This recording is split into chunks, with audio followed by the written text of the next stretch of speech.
Alrighty, all riders on the track. The track is now closed for the evening session to commence. All riders riding the track, can you please make your way back to the warm-up area for your races, please? And can I get all officials, commissaires, marshal, holder marshals, and race director to the centre for a quick official briefing, please?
Well, welcome back, ladies and gentlemen, to the start of our evening session here at the Launceston Silverdome.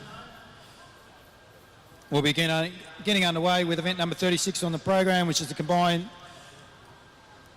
Junior 13 and 15 team sprint. And we'll have Theo Tabalay and Ivy Natira up against Andrew Taylor and Rory Stretton. So we'll have a pairing each, one on the front and one on the back straight. And then we'll also have Levi Digney and Oscar Digney, so the Digney boys together, taking on Bailey Smith and Noah Blaisley. Big thank you to our sponsor, Statewide Independent Wholesalers, for their support of our junior cyclists in the combined under-13, under-15 team sprint. That'll be followed by event number 37. That'll be the first of our finals tonight. That'll be the men's final over 1,000 metres. And then we'll be making our way to event number 38, which is the women's 1,000 metre final.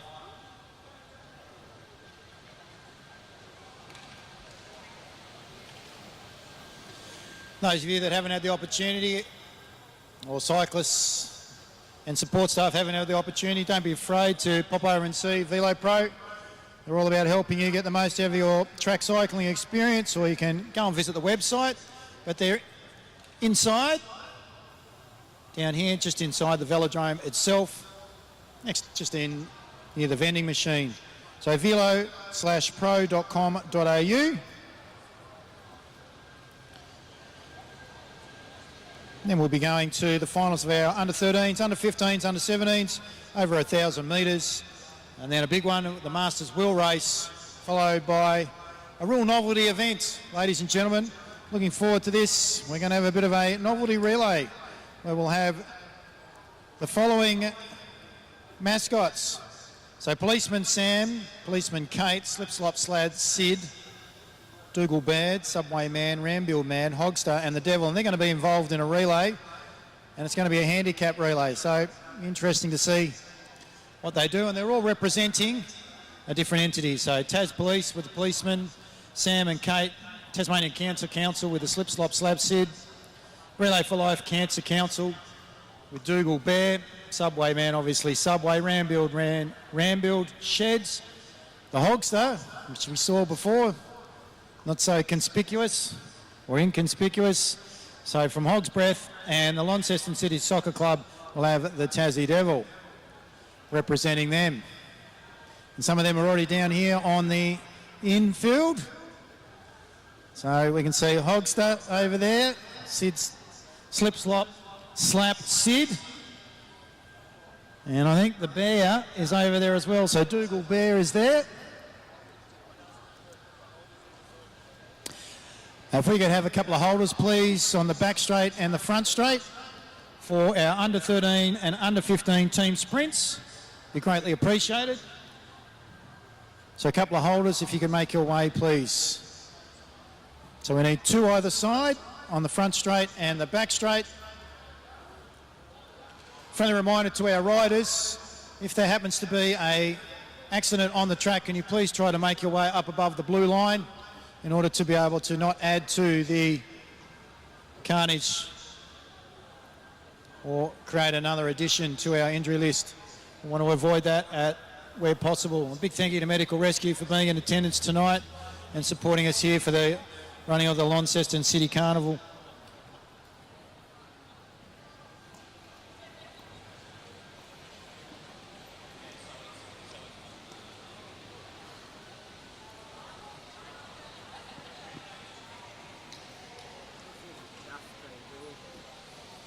So our riders for the first of our under-13 and under-15 team sprints. So we've got an under-13 rider and under-15 rider, and they have been put together. So Theo Tabalay, son of Sid, for those of you that don't know, former mountain biking superstar out of Tasmania.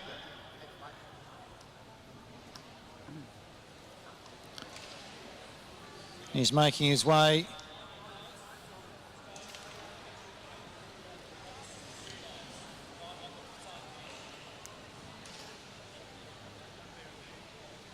Sid was a two-time Olympian, national champion, on multiple occasions. And from what I led to believe, apparently he crashed over a bear in Canada somewhere. I hope it wasn't the Dougal bear.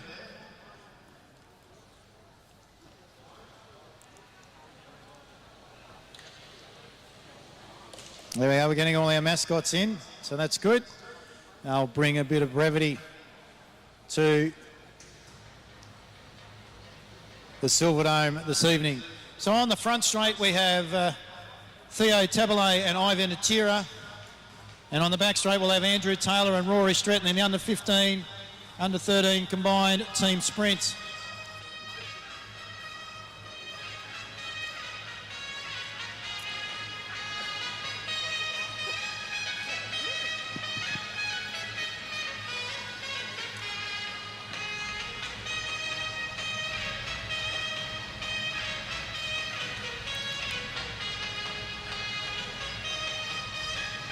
Front straight ready, back straight ready. Riders, attention.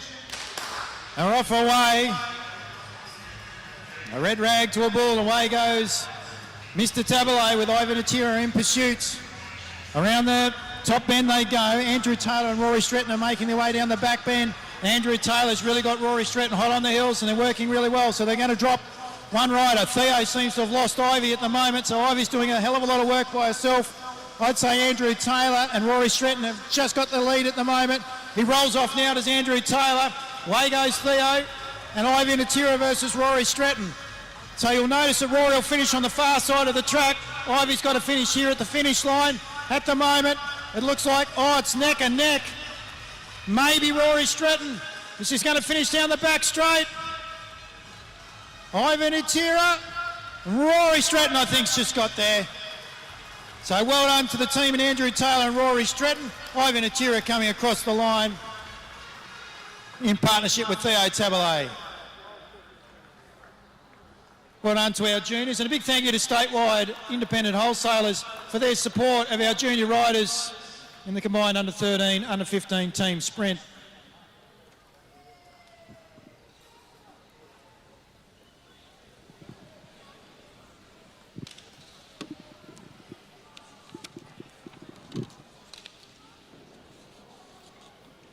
Next up, we're going to have the Digney brothers.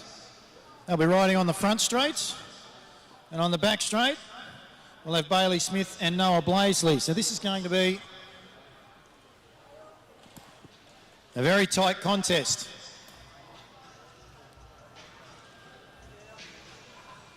Big thank you to our holders on the front and back straight, and also throughout the course of today's proceedings.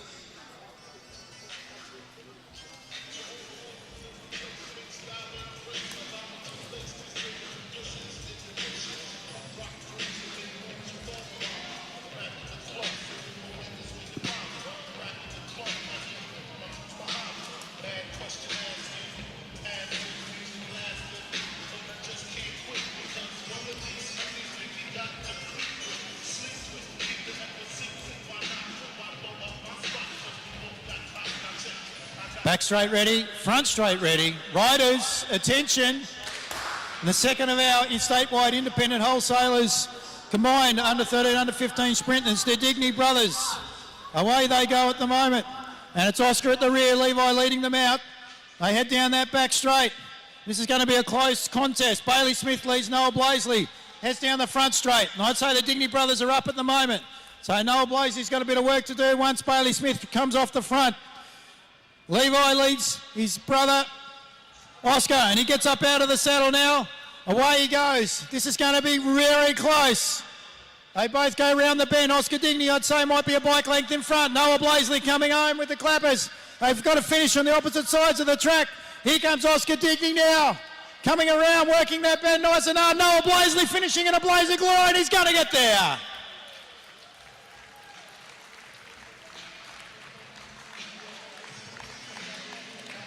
So, very close contest. I think Bailey Smith and Noah Blaisley got the chocolates there. We'll just check with live.tastiming.com.au.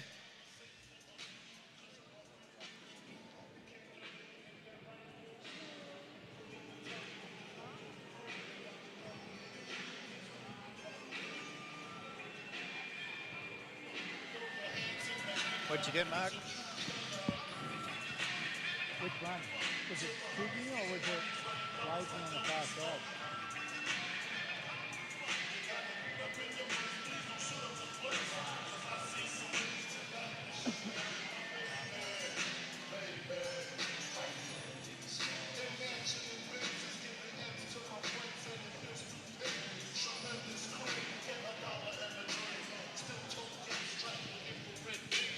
I'll come back to them in a minute. Still too close to call. We're about to get underway with the first of our 1,000 metre finals. And this will be the men's, ladies and gentlemen. Our front marker, to our limit marker, will be Peter Macras. Peter the Burger Macras out of the University of Queensland. He'll be off 140. John O'Taylor from Devonport will be off 120, and joining him will be two other riders, one from Launceston, Tommy Blaisley, and Christopher Mullins from the Balmoral Cycling Club. We also have Simon Barnett off the mark of 100, making his way down from Townsville. From Burnie will be Mitchell Stretton off 95. Off 90 we'll go to Josh, the Flying Wombat Rayner from Cairns up in Queensland. Then we've got two riders on the mark of 70, both from Piedmont Raw College in the United States of America. That's Jared Gonzalez Munoz and Louis Schramm. Luca Rocky from Hobart will be riding off the mark of 65. Off 60, we've got two riders, one rider, Jack Hadley from Launceston. Off 50, we'll have four riders. One from Balmoral Cycling Club, that's Will Emulus. From the ACT will be Eddie Marks. From Hobart will be Ainsley Gray. And Owen Lloyd will be the other Piedmont Raw rider off the mark of 50. Toby Jones from the Balmoral Cycling Club will be riding off 30. My apologies, I've just missed Dalton Stretton from Burnie off the mark of 40, and joining him will be Preston I from Piedmont Raw. So Piedmont College in Atlanta, Georgia. Corey Boddington, the University of Queensland. Had a quick chat with Corey during the break. He's wearing the rainbow colours. He's a world champion in 4 different categories. Paracycling. And he took it up cycling a couple of years ago. Great story, Corey. I'd love to have a chat with him at some point. Whether it be here at Devonport or Burnie.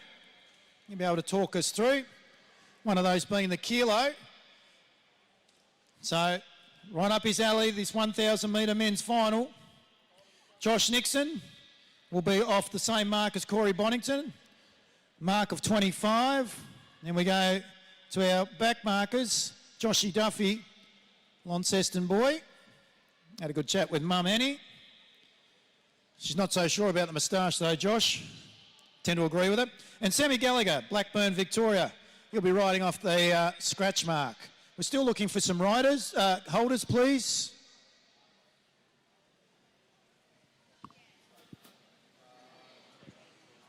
Between 1 and 2, we're still looking for a holder. Between 1 and 2, please.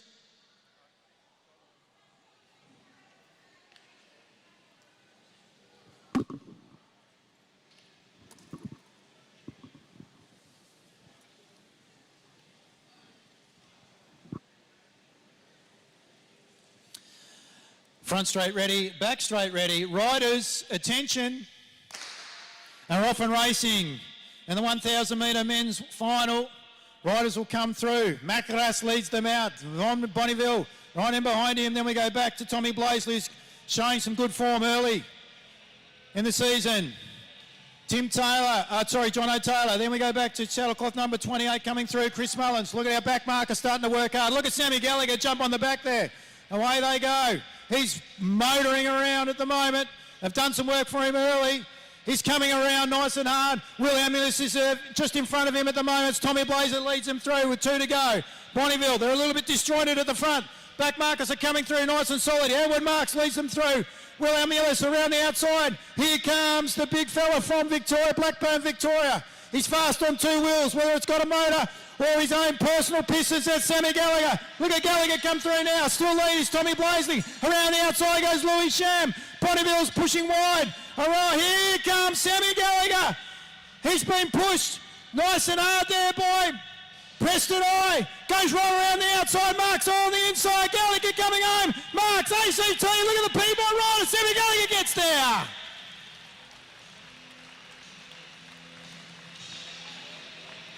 Whether it's a motor between his legs or his own pistons, Sammy Gallagher fired up for that one. Just pips Eddie Marks. A great ride from Piedmont, USA. Piedmont Raw, Preston I. Well done, Preston. First, second and third, ladies and gentlemen. We'll get official times and placings. It'll come up on the live.tastiming.com.au screen. Excitement galore. Great way to start Paul Craft, our evening session with our team sprints and straight into our men's 1,000 metre final.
Well done to Sammy Gallagher, taking out the men's 1,000 metre final. Up next, we'll be moving to the women's 1,000 metre final.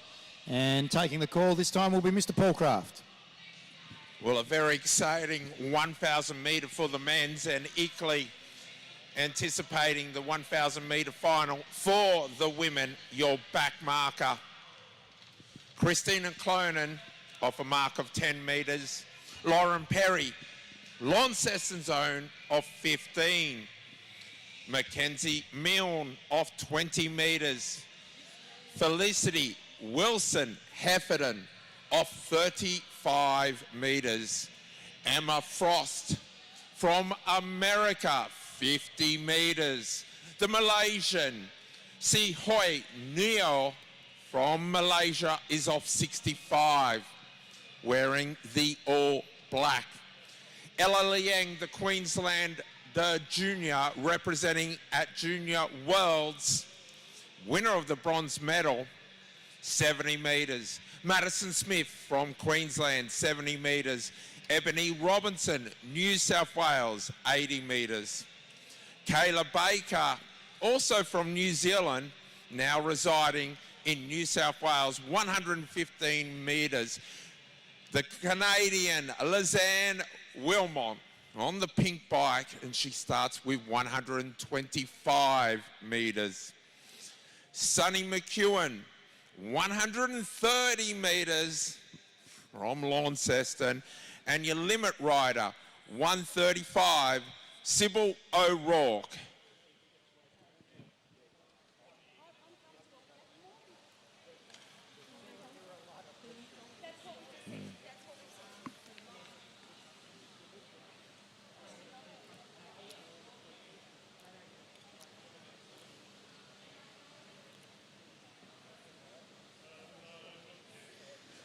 Looking for the starter.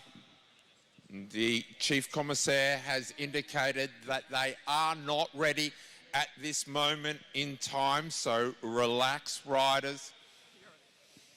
Once our commissaires are in position,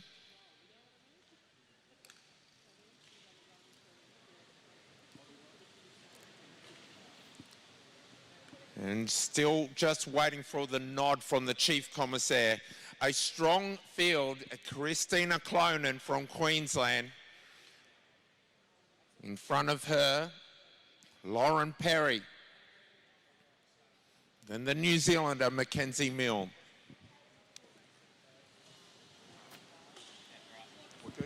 Got it from the Chief Commissaire, so prepare riders. Our starter has now moved to position. Nod is given. Front straight ready, back straight ready. Riders attention. Underway, a long hold there. The handlers really held him there for a while. Let's go to the back, and Christina Clonan's got straight onto Lauren Perry's wheel. Lauren Perry is hunting for Mackenzie Milne. In fact, she's gone right around him. Out in front, Sybil O'Rourke leads the way, and leads the way with a gap back to 3 riders. In those 3 riders, Sonny McEwen. Now Emily Walker makes her move. Lizanne Wilmot, the Canadian on there. Baker coming. We get to Ella Liang is in a brilliant position with the Malaysian. The Malaysian out after Sarah O'Rourke, Sybil O'Rourke. Can she hold it out from there? Ebony Robinson, Ella, then the rider moving in there. Neo is struggling. It is Ella Liang. Watch the green rider. She's very fast, but hold the phone. Felicity Wilson-Heffernan is coming fast with 1 lap to go. There goes Robinson. Ella Liang left behind a little bit, but there's more action coming, because welcome to the front of the stage, Christina Clonan has stolen it. Felicity Wilson-Heffernan for second. Ella Liang in third. Everything said is unofficial, but ladies and gentlemen, in my opinion, from scratch, from the back marker, Christine Colonan has won the 1,000 metre wheel race. Felicity gets there for second in the end, just with a late throw, and Ella Liang, the Queenslander, in third. You can see on the board, it is now provisional results. Christina Clonan, Felicity Wilson-Heffernan, and Ella Liang. Xavier, what a start to the evening carnival. What action, and there's more to come. There certainly is. Great call, Paul. The women and men's 1,000 metre final. You won't get any better than that, ladies and gentlemen. Put your hands together as she comes across again. Christina Clonan.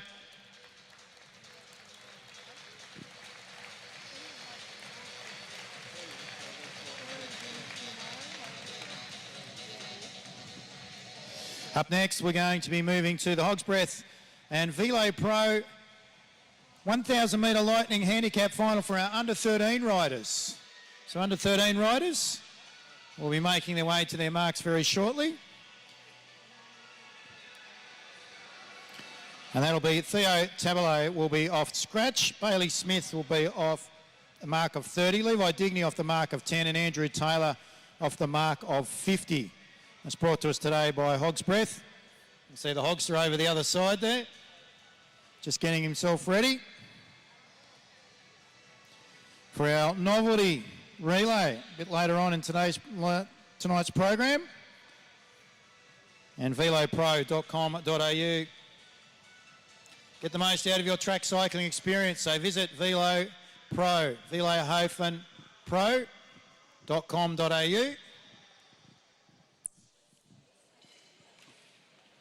And we need some handlers, please, for our riders. Be greatly appreciated. So rider off scratch, Theo Tabalot, 1 off 10, Levi Digney, 1 off 30, Bailey Smith, and Andrew Taylor will be off 50.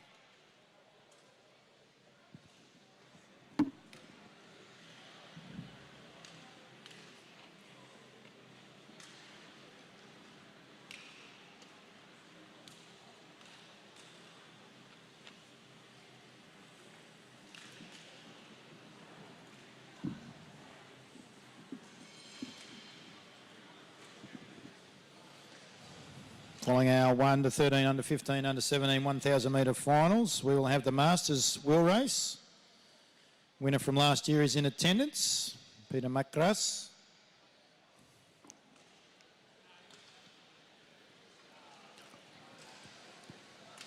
Before that, though, it's the under 13, 1,000 metres, brought to us by Hog's Breath and Velo Pro. Front straight ready, back straight ready. Riders, attention. And they're underway. And I'll greet the judge with 3 to go. Our front marker, Andrew Taylor, out on his own from Devonport. On a beautiful blue steed down that back straight. Bailey Smith not far behind. And then working well together is Levi Digney and Theo Tabalay. So Tabalay's at the rear. Andrew Taylor comes through now. Our hands right down in the drops on the Avanti. Then we go through to Bailey Smith out of Hobart, Levi Digney and Theo Tabalay. So they make their way down the back straight. It's still Taylor. He's holding his form really well. They work that bend. Nice and strongly. So head down now. They'll greet the judge with 2 to go. Taylor. Smith starting to make some inroads. Digney. Might be losing Tabalay somewhat. There's half a bike length, maybe a full bike length between the back 2 riders as they make their way down the back straight. Smith now joins onto the back of Taylor. Goes now high and wide. He's going to use the camber and push through. They'll get the bell here. Taylor might lead them through. Holds his line exceptionally well. Good, safe, strong, tactical riding by the young man. And away they go. Look at the back markers. They're starting to storm home now. Digney's done a lot of the work. Tabalay's just sat on the back. Smith still second wheel. Young Taylor's holding them at bay. Around the outside goes Tabalay now. 4 wide, nice and high. They're holding their lines. Good, safe riding by the young gentleman. Taylor, though, will he lead it from start to finish? The scratch marker, though, gets over the line. Levi Digney, a good, strong second. And 3rd position goes to our front marker there in Andrew Taylor.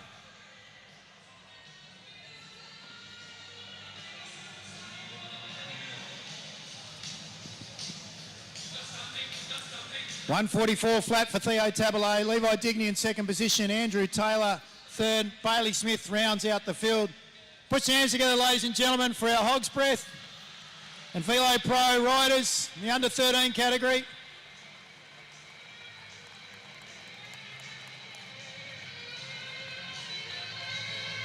Just checking themselves out on the screen. Well done to... That was a great effort there by Andrew Taylor, the young man. From the front, leading them out. So we'll have the presentation for that at the end of our 1,000 metres for under 15s, under 17s, as well as our Masters wheel race.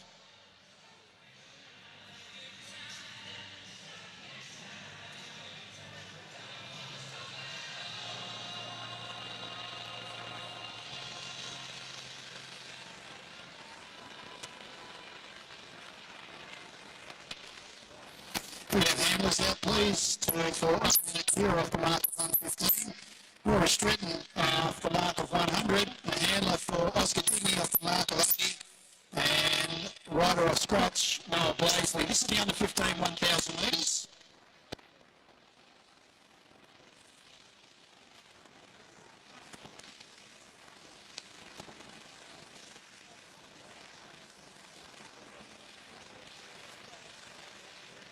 And it's event number 40 on the program. Brought to us today by Hog's Breath and Velo Pro.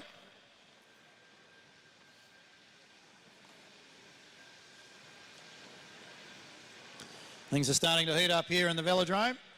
Launceston Silverdome. Honorary member of the Legislative Council, Mr. Nick Digan, is in attendance. We'll hear from him shortly. The official opening and our presentations.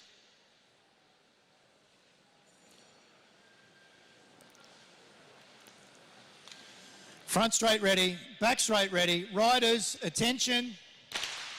And we're underway in the under 15 Hog's Breath and Velo Pro 1,000 metre lightning handicap.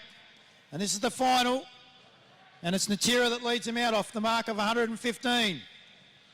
Young rider out of Hobart, looking strong. She'll come through and greet the judges with 3 to go. Next in line is Oscar Digney.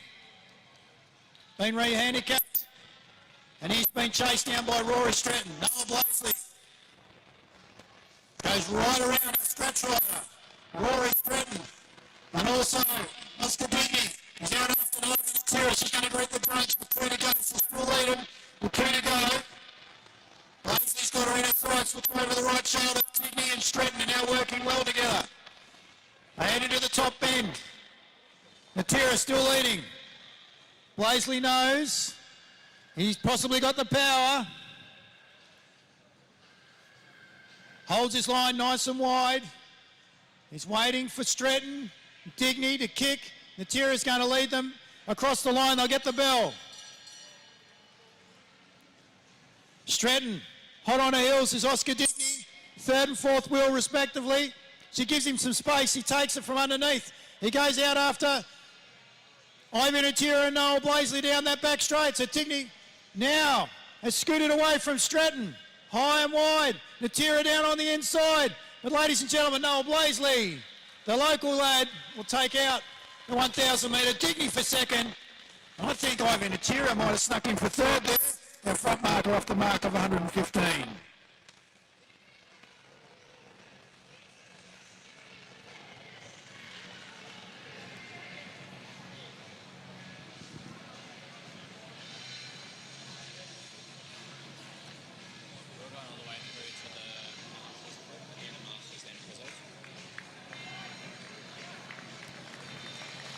Well done to Noah Blazley, our first place getter in the 1,000 metre handicap final for under 15s. Oscar Digney, our runner-up, and Ivan Natira. It is confirmed she just pipped in Rory Stratton for that 3rd place.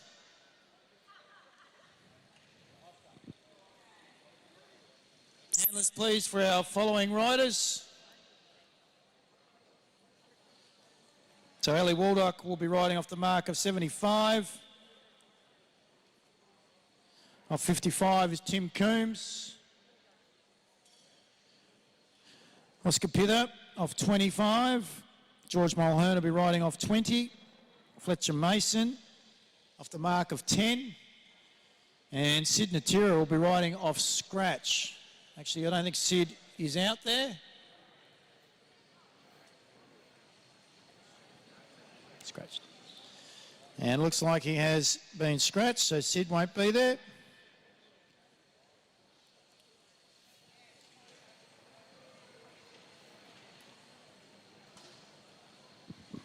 How many have we got, Riley?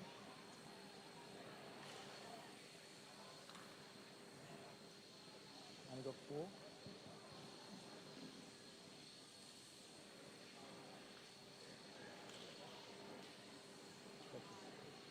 And Tim Coombs is also out. So it's Mulhern, Mason, Pither and Waldock, with Mason being at the rear of the field. Front straight ready, back straight ready. Riders, attention. We're off and racing again. Brought to you by Hog's Breath and Velo Pro in the under 17 1,000 metre Lightning handicap, and this is the final. Waldock, Ellie. Let's see if we can get Ellie Waldock up, ladies and gents. The rose amongst the thorns, and away she goes. Young Ellie comes through. Roars of the crowd with 3 to go. Second wheel was Fletcher Mason. Then we go back to our 2 riders there. Oscar Pither and George Mulhern working well together as they head down the back straight. Again, Waldock showing some great form. Nice and smooth. Mason's still out after her. About a 5 bike length lead. 2 to go. Mulhern's at the rear. Leading him around is Oscar Pither. Again, they change, trade places as they go around the bend. Waldock now has been overtaken by Fletcher Mason, so he takes up the running in the lead. Waldock working well. Here come our back markers. They're going to get the bell here. Mason's out. Waldock holding good form. Mulhern's going to have to do it right from the rear. Doesn't get any support this time from Pither. So they head down the back straight. Push past Ellie Waldock. Mulhern around the outside. They're not going to get the front marker though, and Fletcher Mason, ladies and gentlemen. Great ride. Mulhern in 2nd. 3rd goes to Oscar Pither. And a great ride by our front marker, and Ellie Waldock really challenged the young gents in the under 17 1,000 metre Lightning handicap final, brought to us tonight by Hog's Breath and Velo Pro.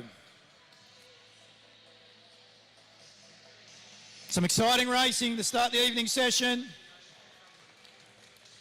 Well done to Fletcher Mason, taking it out from George Mulhern, Oscar Pither and Ellie Waldock.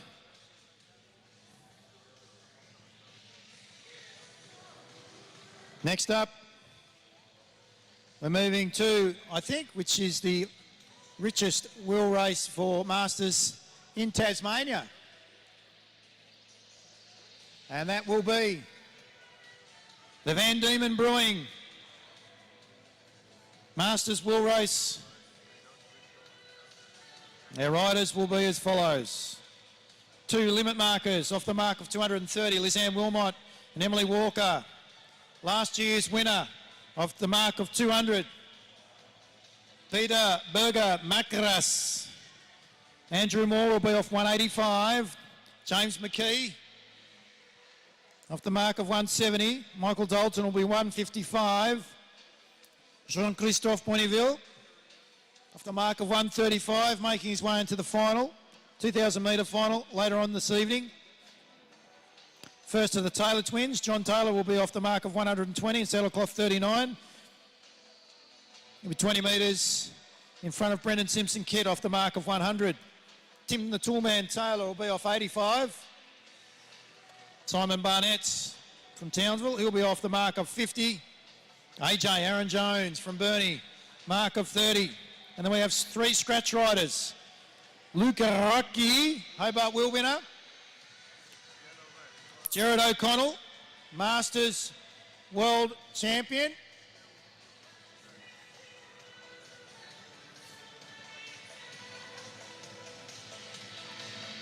And Joshy Rayner, also known as the Flying Wombat.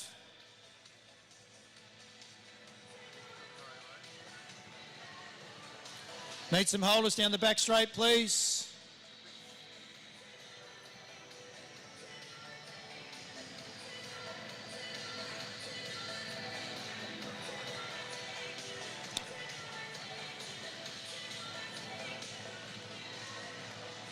Big thank you to Van Diemen Brewing Tasmania for their support of our Masters Wheel Race. Money up for grabs for the first 3. At the conclusion of this, we will have our presentations for our junior 1,000 wheel winners, Lightning Handicap winners, and we'll also have our Masters Wheel Race presentation at the conclusion of the welcome speech by the Honourable Member of the Legislative Council and Minister for Sport, Mr Nick Digan. Former Flinders Island boy, I believe. Wonder how often he makes it back. Plenty of wombats over there. I wonder if you've ever seen a flying wombat. We're about to now.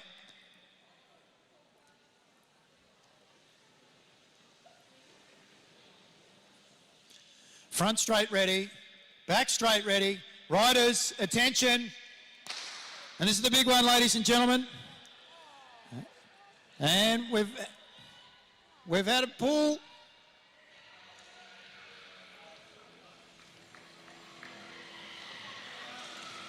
Rider at the front, the back there was, unfortunately, Jared O'Connell, and he's out. Riders as they come through. So there goes Barnett, Jamie Carney. There's the Flying Wombat. Joining them back was Luca Rocchi. So Wilmot still leads them through. So Lizanne Wilmot, Peter Macras, Paul Craft is there. The Flying Wombat's also amongst this particular crew. Up high is Bonneville, our back markers. They've got a bit of work to do. They're led through by the Flying Wombat. Just in front of them is the 2 twins, the Taylor boys.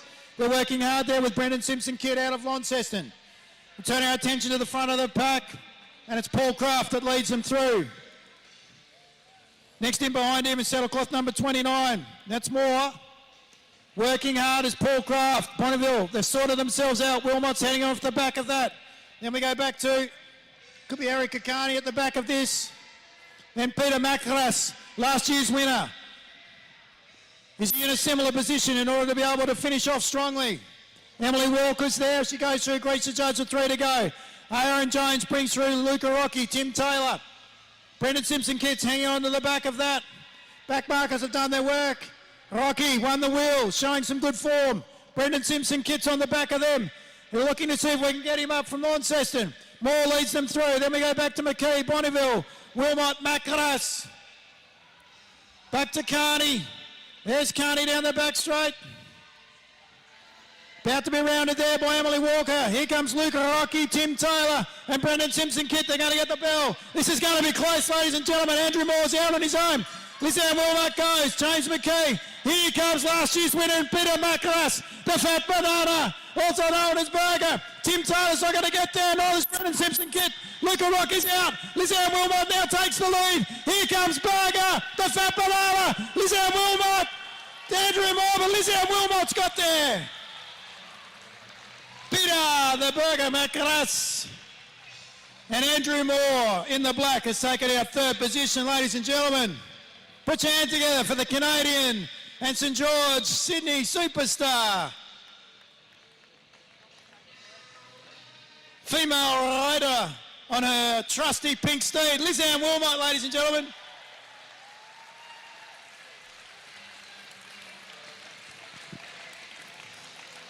Some confusion early. Unfortunately, Jared O'Connell pulled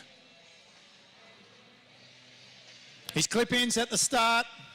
That created a little bit of confusion, but they were able to get themselves underway.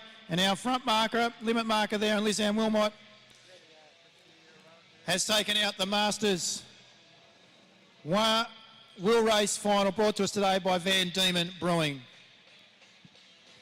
Ladies and gentlemen, I'm now going to put you in the hands of the Honourable Member of Parliament, State Parliament, and the Minister for Sport, Mr Nick Duigan. Well, thank you very much, and can I say what a great pleasure it is to be here with you all, ladies and gentlemen, for what is a very, very auspicious occasion on the Tasmanian, particularly the Northern sporting calendar, and the 40th year of the Launceston Cycling Club's Christmas Carnival here at the Silverdome. So great to be with you here, as I say, and looking forward to seeing the events unfold. Congratulations. We're doing presentations in just a little bit. I should say that, you know, we've got 100 cyclists here, and this has been happening for 40 years, and that's no small feat. This is kind of a cornerstone on the Tasmanian sporting calendar.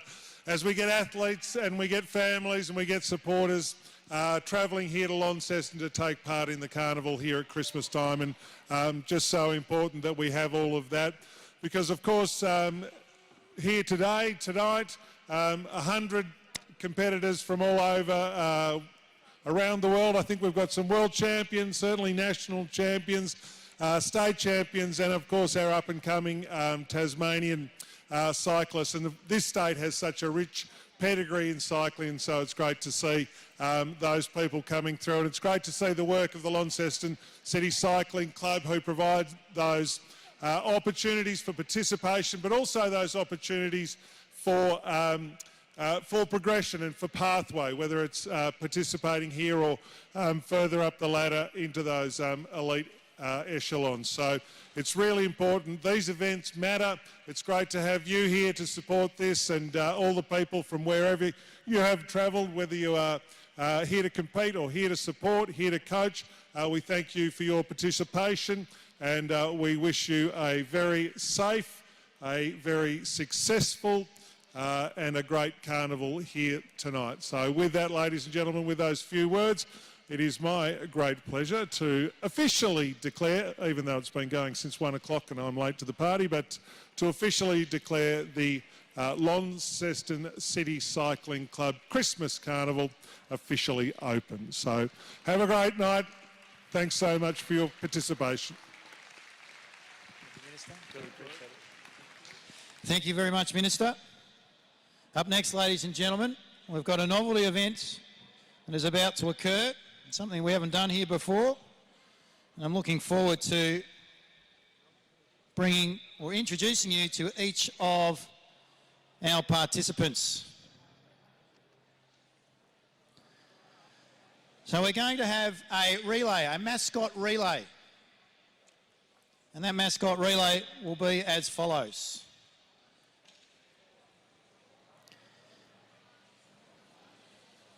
Each of our mascots represents a particular institution. And the first of that particular institution is Tasmanian Cancer Council. And ladies and gentlemen, I'd like to introduce to you Sid the Seagull.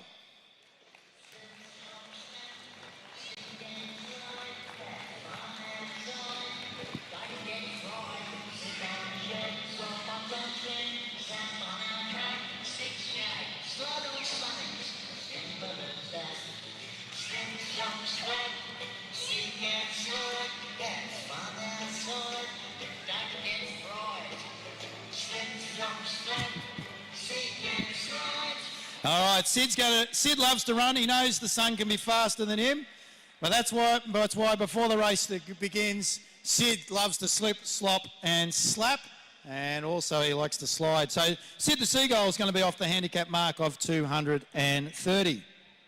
Next up, it's the Hogster from Hog's Breath Cafe.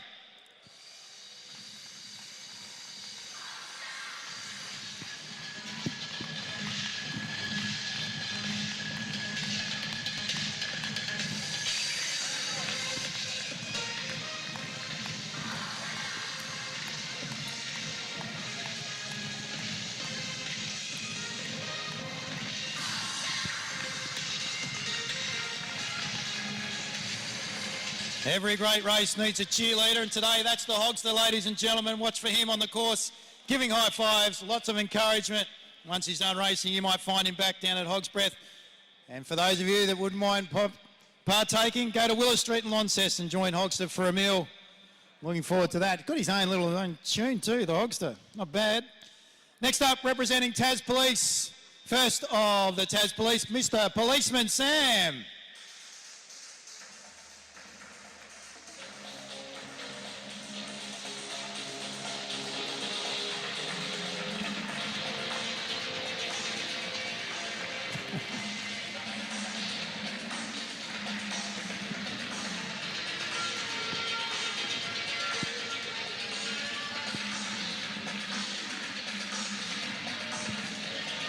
Policeman Sam coming into a little bit of Miami Vice.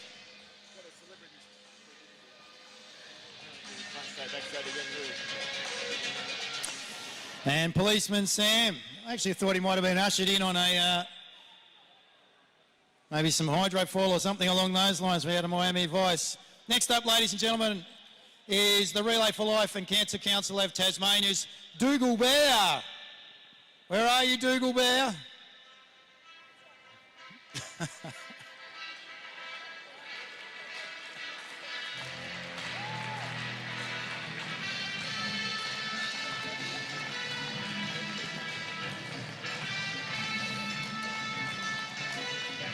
Looks like Dougal Bear means business. Dougal will be running off the mark of 220.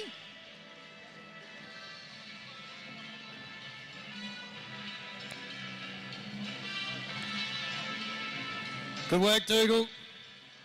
All the best. I think you'll need every bit of that 220, by the way. Tassie representing the Launceston City Soccer Club. It's the Tassie Devil.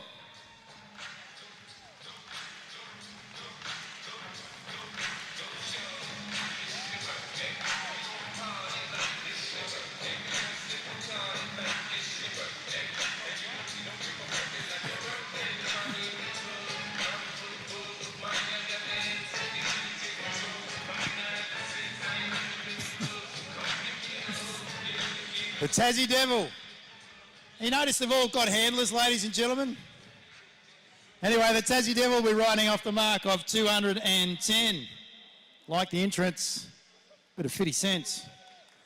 Also representing Tas Police, off the mark of 210. Put your hands together, ladies and gentlemen. Policewoman Kate.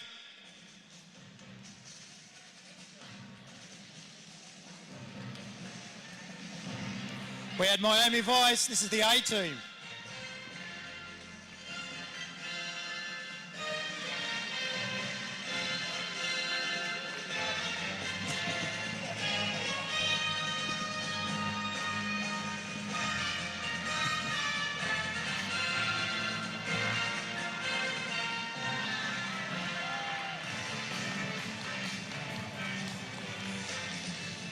Yeah, I think I put my hands in capable hands of policewoman Kate as the A team. No doubt she's a member of that. She'll be running off the handicap mark of 210. Now, I'm not quite sure whether this next person is here. No, they're not. So we move to the next one after that. All right. I think the next one is Rambuild Man. So Rambuild Man. Representing Rambuild Sheds.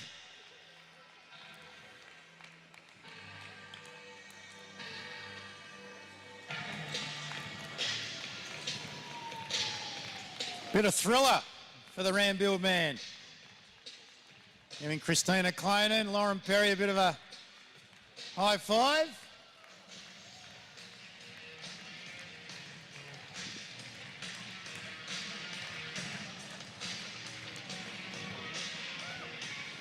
Now, I'm led to believe the Rambuild Man will be running off the mark of 200.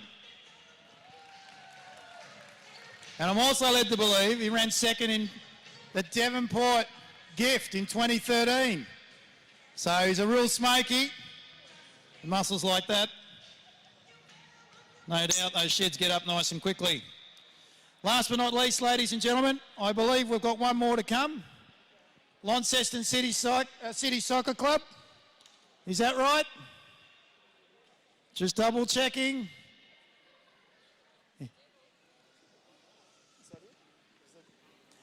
We've got a Tas the Devil. Is that right? I'm not sure whether it is. Tas the Devil, representing Launceston City Soccer Club. Oh, I like the theme here.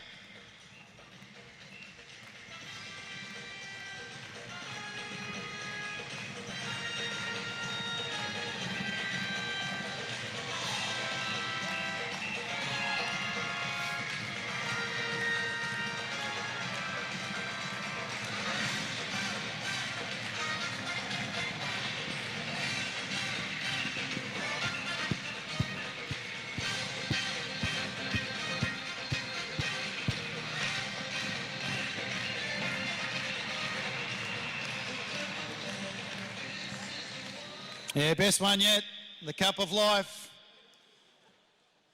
Done by Ricky Martin. I've got no idea what Tas the Devil's running off. I've got no idea what the mark is. 195, I've just been informed, 195. I like the handler though. Nice and calm with Tas the Devil.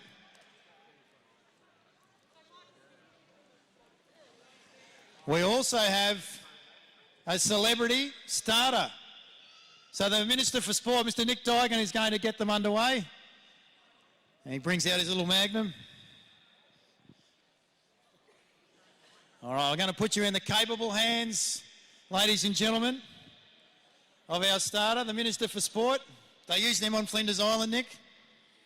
Well, this would be a very, very high-end mascot race for Flinders Island, Dave, I've got to say. They're a little bit more rough and ready over there, but this is very, very exciting. Huge event on today's card. You get limited visibility as a mascot, and that's, but fortunately you get plenty of padding as well. So, is there anything I need to know? Just on your mark, set. All right, ladies and gents, hope everybody's ready for this. This is a very, very unusual event, but a huge one on the card today. So, mascots, on your marks, set. The gun doesn't work, Mick. The gun doesn't work. We've got a misfire issue. What's going on? Mascot. Oh, go, mascots. Go, go, go, mascots. Oh, look at Rambuild Man, ladies and gentlemen, with the muscles. Here comes Tas the Devil around the outside, but Rambuild Man gets there. Tas Devil times two. Slip slots out, followed by the Hogster. Policeman Kate. Dougal Bear, and rounding it out is Policeman Sam. Ladies and gentlemen, put your hands together for our mascots and our winner, Miss Rambuild Man.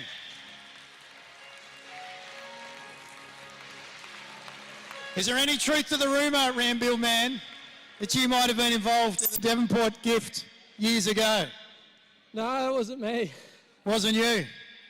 What gives you the muscles? Just eat a lot of veggies. Any particular ones? Just broccoli. Broccoli.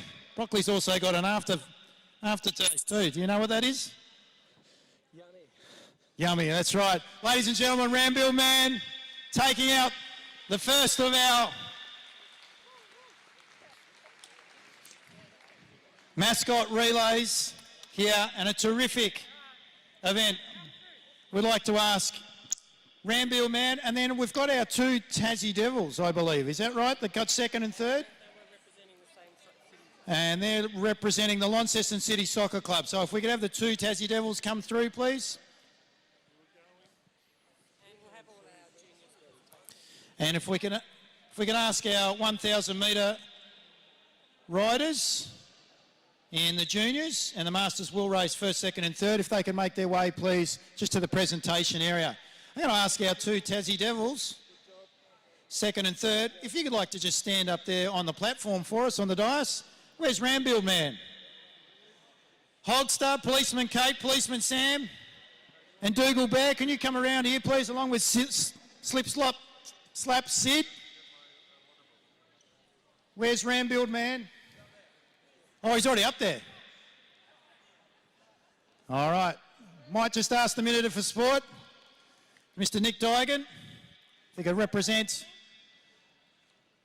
the Tasmanian government and put the sash on Rambill Man for taking out the inaugural Novelty event, mascot, handicap, running here at Launceston. Hang on, Minister, we're going to get you to replace that sash the right way around. We're just going to put the sash the right way around. We'll try that again.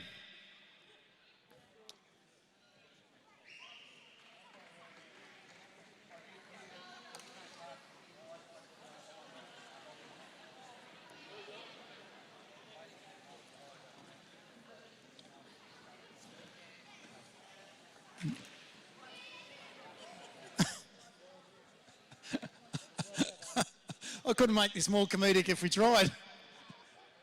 Well done. Thank you very much, Mr. Mick Digan, Rambill Man, and representing the Launceston City Soccer Club, our two Tassie Devils. Thank you to Policeman Kate, Policeman Sam, to Slap Sid, to Dougal Bear and the Hogster. Ladies and gentlemen, can you please put your hands together for our mascots? Entertaining us here this evening, along with Dougal Bear, all representing Tas Police, the Cancer Councils, Relay for Life, Rambill Sheds, Hog's Breath, and Launceston City Soccer Club. Thanks for bringing some brevity to this evening, ladies and gentlemen.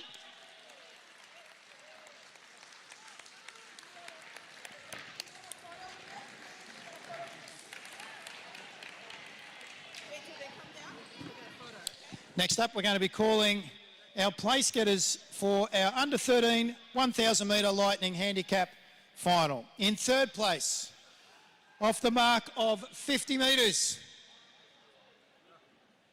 Andrew Taylor. If you could make your way to the stage, please. Brought to us today by Hog's Breath Cafe and also Velo Pro. Well done, Andrew. In second position, Levi Digney.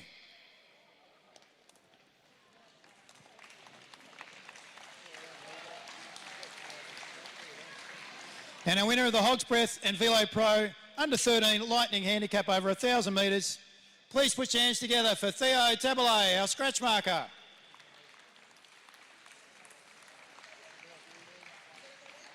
Up the top. Excellent.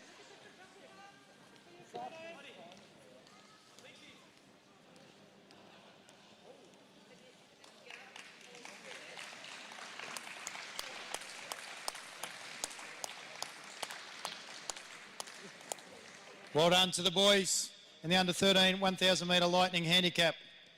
And the under 15s in third position, Ivy Natira, off the mark of 115, our front marker.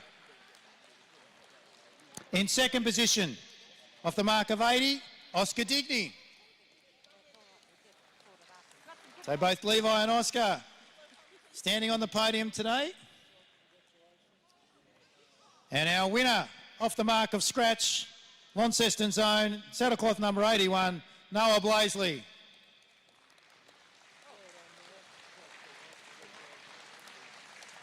Again, a big thank you to Hogsbreath and velopro.com.au for their support of our junior riders in the under-15s.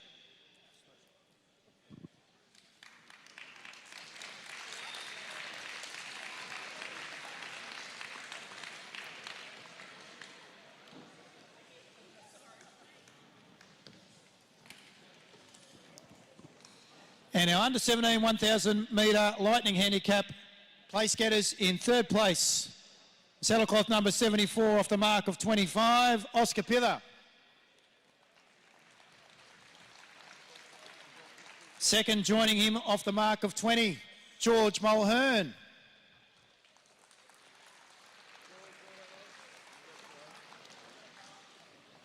For taking the chocolates in the Hogsbreath and VeloPro under-17 1,000 metre lightning handicap final, please push your hands together, Fletcher Mason.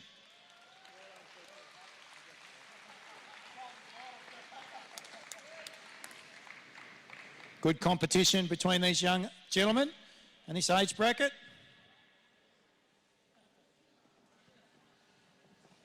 All have got exciting futures in cycling, no doubt.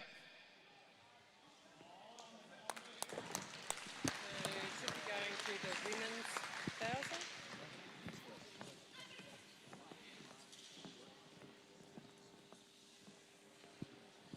Moving to our women's 1,000 metre final. Place getters in third position from the Balmoral Cycling Club, Ella Liang.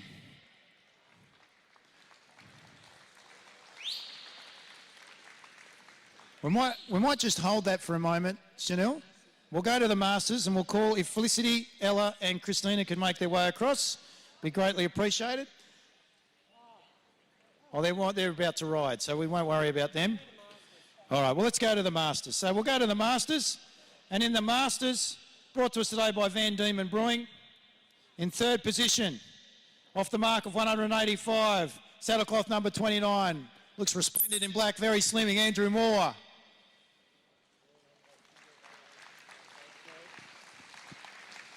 Second position, wasn't quite able to take the double, 2 years in running, but off the mark of 200, Peter Berger Macras. From University of Queensland Cycling Club. But our winner today, ladies and gentlemen, with the effervescent personality off the mark of 230. She now resides as part of the St George Cycling Club in Sydney, but she's still Canadian. Ladies and gentlemen, give it up for Liz-Anne Wilmot.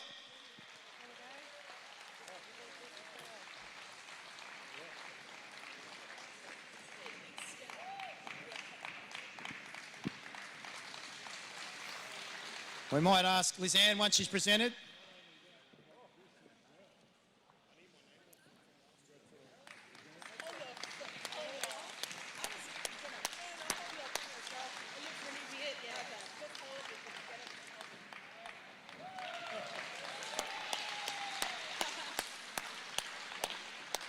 Liz-Anne, I'll get you to say a few words before you step down from the dais. You've been meaning to do this for a number of years. Yeah, this is a big step for a little person, and yeah, it's been a few years coming. I've been pipped on the line several years in a row, and to finally follow the right move and make it across the finish line. So thanks to the wheels that I surfed, thanks to all the other competitors, thanks to the crowd for cheering. This has been a great race, and love the enthusiasm. I'm going to be riding this high for all year. Congratulations. Yeah. Well done, Liz-Anne. Congratulations. For perpetuity, her name will be inscribed on the trophy for the Masters wheel race brought to us today by Van Diemen Brewing. Up next, ladies and gentlemen, we're going to head straight back onto the track. And next event on the program will be the women's A-grade scratch race. And that'll be over 35 laps. Our ladies have made their way down to the marshalling area.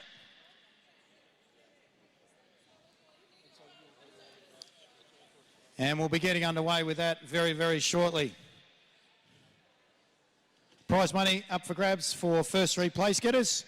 And then that'll be followed by our men's A-grade scratch race.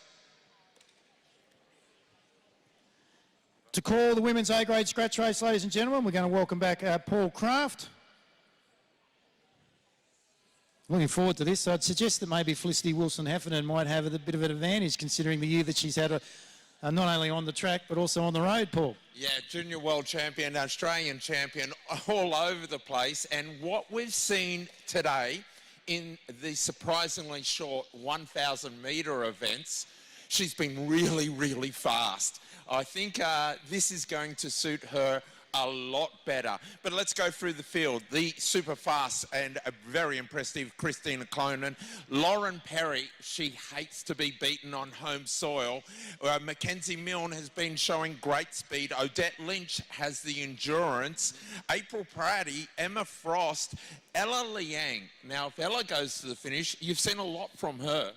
Absolutely. I'd be interested to see whether she's actually got the endurance, but she's had a fantastic year, doing exceptionally well and medaling Junior Worlds. And a bronze medal to boot. Ebony Robinson and now Si Hoi Noi is really up there every chance. Her nickname, Kiki, and she goes by Kiki in the camp. Madison Smith and Caitlin Kelly from New Zealand. They'll bunch up at 35 laps. And Xavier, you get a little bit of a break for a moment, but if you want to jump in, please feel free, because the men's A grade, they're going to cut and paste and repeat. It's going to be another scratch race. Enjoy, Paul. I will take this opportunity, and looking forward to seeing the women's A-grade scratches. So let's have a look at it. Lauren Perry leads them out. Now notice the colours, white helmet, blue kit. We are now got April Pratty at the front, mostly blue kit with the black helmet. We now go forward to Madison Smith at the front, and she does a short turn. The first of our Americans, and it's Erica Carney, wearing the collegiate kit of green and white. I've been so impressed with Kiki Noyo. She's at the front right now and swinging through. This is one of our endurance athletes, Odette Lynch. No doubting the fastest rider, Christina Clonan, she swings up. Here's what I think will be the crowd favourite. World champion, professional rider, Trek Segafredo, Felicity Wilson-Heffernan. She stands out. Our second of our Americans in there, Emma Frost. In the orange kit, that is the New South Wales youngster, Ebony Robinson.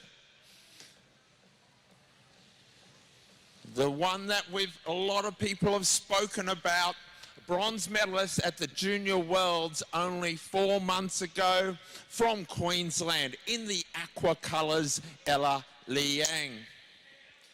One of the delightful characters who has enormous speed from New Zealand, Caitlin Kelly. Yellow and black helmet. And now we've pretty much introduced most of the riders, unless there's some gamesmanship at the back. And it looks like Christina Clonan says, that'll do. I don't like endurance events. But Lauren Perry, she does. Or does she? Is this a crowd show or is this for real? Let's look where Felicity is. She's mid-pack, and Lauren Perry's shown a lot of speed. Coming out after is Mackenzie Milne, saying, come back here, Lauren, come back. The gaps are opening. Felicity's moved into Neo's wheel, and Lauren Perry swings up with a wry smile on her face. She says, I'm a sprinter now. That's my giggles. We look at Mackenzie Milne, who's found herself out in front. Do you think she can hold out? She certainly needs a little bit of crowd support. Give her a bit of applause here, Mackenzie Milne. 28 laps to go. Odette's gone out after a Felicity, and on her wheel is Ella Liang Neo. The rest of the bunch have missed that train. Is this the end of the race? Mackenzie's eased up to the front now. Odette swings up, and it looks like we've got 4 riders. Are they going to go from 27 laps out? Mackenzie looks at the train, slots in onto 5th wheel. Wilson Heffernan not willing to do all the work. Neo, short turn, Odette at the front. Meanwhile, in the chase, and can they get there? Madison Smith's pulling the two Americans. Here we go with the rider of Emma Frost, trying to get Erica back to the leaders. She's digging deep. They're at 40 metres behind. She swings up. Erica Carney trying to get back, and they've got the rider of Ebony Robinson with them, and Emma Frost is on that train. They're at 15 metres. Can they get there? I think Erica Carney's going to finish it. We've got a lead group. Give them a round of applause. They're back. Settling of the pace now. Neo realises Odette trying to be aero. You can see she tucks her head low and gets those elbows right down. Emma Frost sitting in the middle. Erica Carney with a big effort. And have a look just off the pace right now. April Patty hasn't given up, and April has rejoined. Congratulations, well done, April. The safety is in the bunch. The air moves, and that means the riders use less energy, and April now is trying to recover from that big effort and that big chase. 23 laps remaining. Odette looks very much like she wants to keep the pace firm. She does not want these riders to recover. Doing very well. The starter of all the action was Mackenzie Milne after Lauren Perry launched off the front. Emma Frost, short turn there. 22 laps to go. Ella Liang straight through. Neo is one of the stars here. She certainly followed the moves and was up in that lead quartet. Odette, again, every time she's at the front, she gets a little bit smaller, accelerates, keeps the riders' fatigue investing. Now, there's always games going on, and riders, you see at the back, Mackenzie Milne was just watching. She was stalking her prey there, thinking that she might attack, and then she realised that the pace is still firm. 20 laps remaining. And we have diminished the bunch. We've got now, what is that, 10 riders? I'll do the count again. 4, there's 8, 9, and 10. You look at Felicity, when she swings up, she stays high to watch and see if anyone is going to cause a split as we are marching down on laps to go. 18 and a half as we see our rider of Madison Smith. April, a great battle to get back into the game. Emma Frost, she does a short turn. Now Neo at the front, again a short turn. Felicity is not accelerating. She just keeps that pace firm, but goes up and looks at her prey below her. It's Odette who keeps on upping the pace ever so slightly. She wants this endurance fatigue. Mackenzie looks itchy as she gets some height. What do you reckon it's time for? It's time for the Felicity show. She launched from the high side. Neo saw her go over, has reacted, but she was at the back. Felicity's opened up 50 metres. Let's make it 60 metres. Neo pulling hard and pulling long. She wants to get back. Felicity sitting at 60 metres in front, going solo with 16 laps to go. Odette's got some workers with her. And now the New Zealander Mackenzie Milne goes through. It's Leila Liang at the front. And she's got some help with Madison Smith behind her. Neo, has she increased her lead? Yes, she has. That's 80 metres now. Felicity is showing why she's one of Australia's best prospects on the road, and she's still got that track craft. She is a member of the junior world team where she won medals at the World Championships in the team's pursuit. We're looking at Odette, and the splits are happening. Neo's missed it. Leo trying to get there. We look at Felicity way out in front. Have a look at the New still on a Mackenzie Milne, driving on. She's got some friends with her. Odette, Neo's missed it. In my opinion, we're down to 3 riders in her with a shot. And I'm thinking much like you, Felicity has it in control. Odette goes aero again. She's got Mackenzie Milne still with her. Mackenzie drives underneath with Odette. It's 2v1. Neo, what does Neo do? Does she try and stay in the middle of no man's land? The group behind are trying to get back to the Malaysian. Ladies and gentlemen, with 12 laps to go, I kind of get the feeling that Felicity is only maintaining that 80-metre lead, and Odette and Mackenzie are doing a resplendent job at the moment. At this point in time, Felicity, she is now considered 1 lap up on the field. It's at the commissaire's discretion whether he pulls the field or considers that rider 1 lap up. So we'll keep her listening and find out what he says. But Felicity's going to make it easy for him. She's going again. Ella Liang swings up the bunch, and we see Emma Frost. She's tried to go with Felicity, but it's all too late. Now, watch the 2 riders. Ladies and gentlemen, I want to make it clear to you. There's your race leader. We're pointing at her right now. That is Felicity.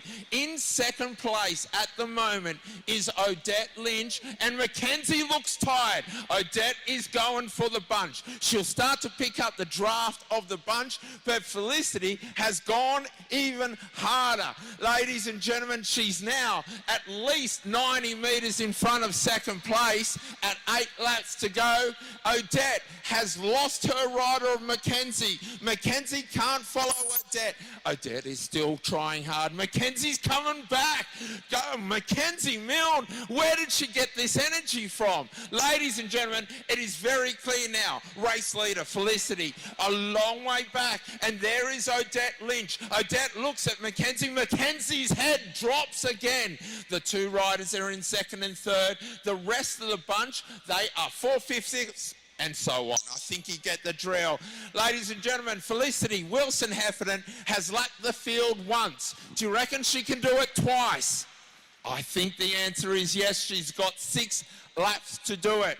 Odette and Mackenzie Milne, great riding, but they are not going to catch this one.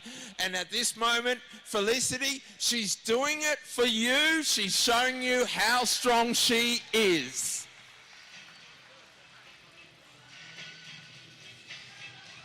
Brilliant riding by Mackenzie Milne and Odette.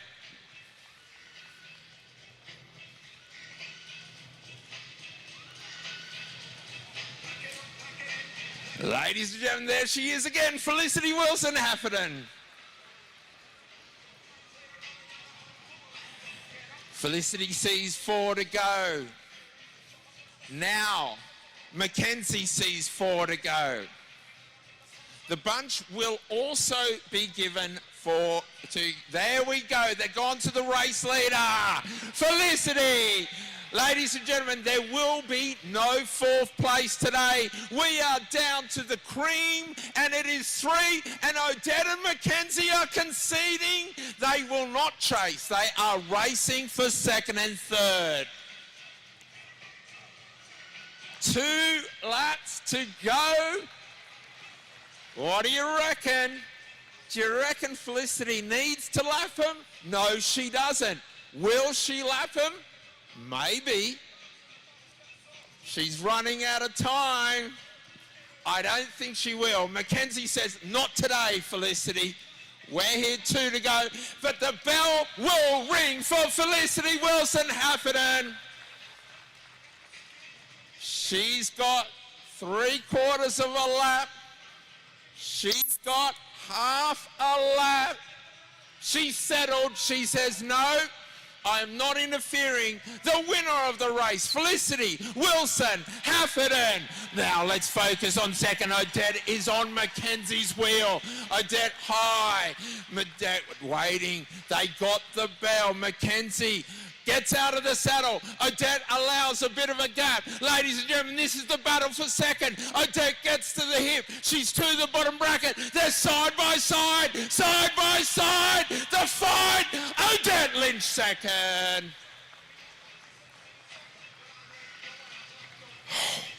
Ladies and gentlemen, once more, she had the race won with 10 to go, but she showed how good she is.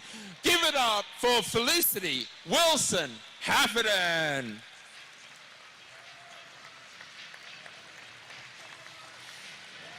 Xavier, I think Felicity can even talk at the moment. I'm not sure about second and third. How good was that? Oh, very impressive. As you can see, that year on the professional circuit has done her wonders, and she's the cream of the crop, quite literally, Paul. Yeah, absolutely. And she delivered that at first attack. So much, I was so impressed with Odette, Lynch and Mackenzie. They didn't give up. And then when we got to 3 laps to go, they realised, hey, we've got to sort out second. And boy, did they show us how good they were in that sprint. Absolutely. The Fearless Femme and the New Zealand rider coming through in second and third positions respectively. We're about to get underway with the men's A-grade scratch race, event number 45 in the program, ladies and gentlemen. Gallagher's gone.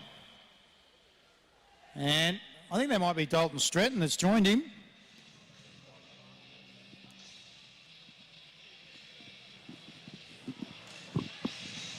This is throwing the cat amongst the pigeons very early. It's our 1,000 metre winner. And Dalton Stretton. They go through, greet the judge with 34 to go. If they get their act together, things might work out. Stretton's still struggling though to jump onto the back wheel of the Blackburn Victorian rider. He's working hard in the Team Bridge Lane colours. And the rate they're going, they may well catch the bunch, but Sam sits up. So obviously Dalton was unable to get there. Brought themselves out and putting in the charge, as we can hear with the music, is Dalton Stretton. Let's give him a bit of encouragement, away he goes.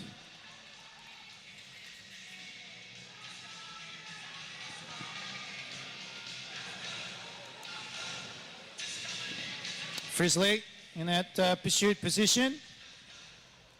Works them through. High and wide. Preston Eye does a very short turn, followed by Marks. Saddlecloth 21, Mr. Angus Withington. Also a short turn. So they roll through now. So Josh Duffy leads them through. Gallagher is now out, so he's withdrawn. Might ask Sam to come across when he gets the opportunity and join me here. So once he puts his bike away. Sam, if you could just join me when you've finished with your bike, if you pop over here. Might get some insight from one of the riders out amongst the peloton. Saddlecloth number 41 at the rear of the field is para-athlete Cody Bonington. Only started riding a couple of years ago, based out of Queensland.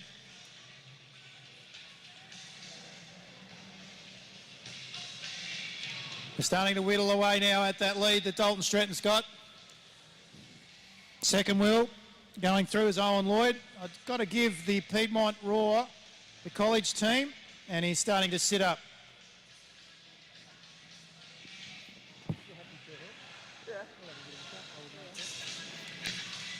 All right, Sammy Gallagher down here with us. We're having a bit of a chat. What was the reasoning as to why you and Dalton went out so fast earlier? Just have a crack. Thought, why not? Not going to win. Legs are feeling a bit sore, so if I lap him in the first 5 laps, I'll be in the goods. Yeah, fair enough. Fair enough. So after about 4 or 5 laps, obviously you weren't able to quite get to that distance, so you decided to pull it back. You'd be doing a fair bit of volume then over the next few days. Yeah, that's the thing. You got to pick and choose what you want to do and what you want to do well at. So I thought this one I might just do a bit of an activation and then leave some other stuff in the legs for the rest of the racing. We can see Duffy now just heading off with Frizzley down the back, and then they're going to have to try and sort themselves out. They're really starting to wind them up and wean them out. What's the tactics here by the two national road race champions? Well, they've obviously got the biggest engines in the field, so they want to thin it out as much as possible and just probably have a 2 or 3 hour fun sprint at the end. Out of the two, which has got the biggest endurance, the biggest ticker at the moment, the VO2 capacity, etc.? Would it be Graham or would it be Josh? And I'll tell you what, I've been really impressed with the cage body wrap rider, Eddie Marks. He's got some good levers on him. Yeah, he's been going really well. He's cracker in Hobart yesterday, so he's definitely one to watch for the rest of the series. Not sure who has the bigger engine. They're both pretty good, but maybe Duffy's got a bit fresher legs today. Yeah, that's a good point. Yeah, so mind you, he's still in quite a bit of training. I had a chat with Mum a bit earlier on today. I think he'd already, as of yesterday, was out for about 5 hours. Hey, well, just to explain to our patrons here, what, as a track rider, depending on sprint, via endurance, what's your day of training entail? For a sprinter, it's definitely a lot different to these enduros.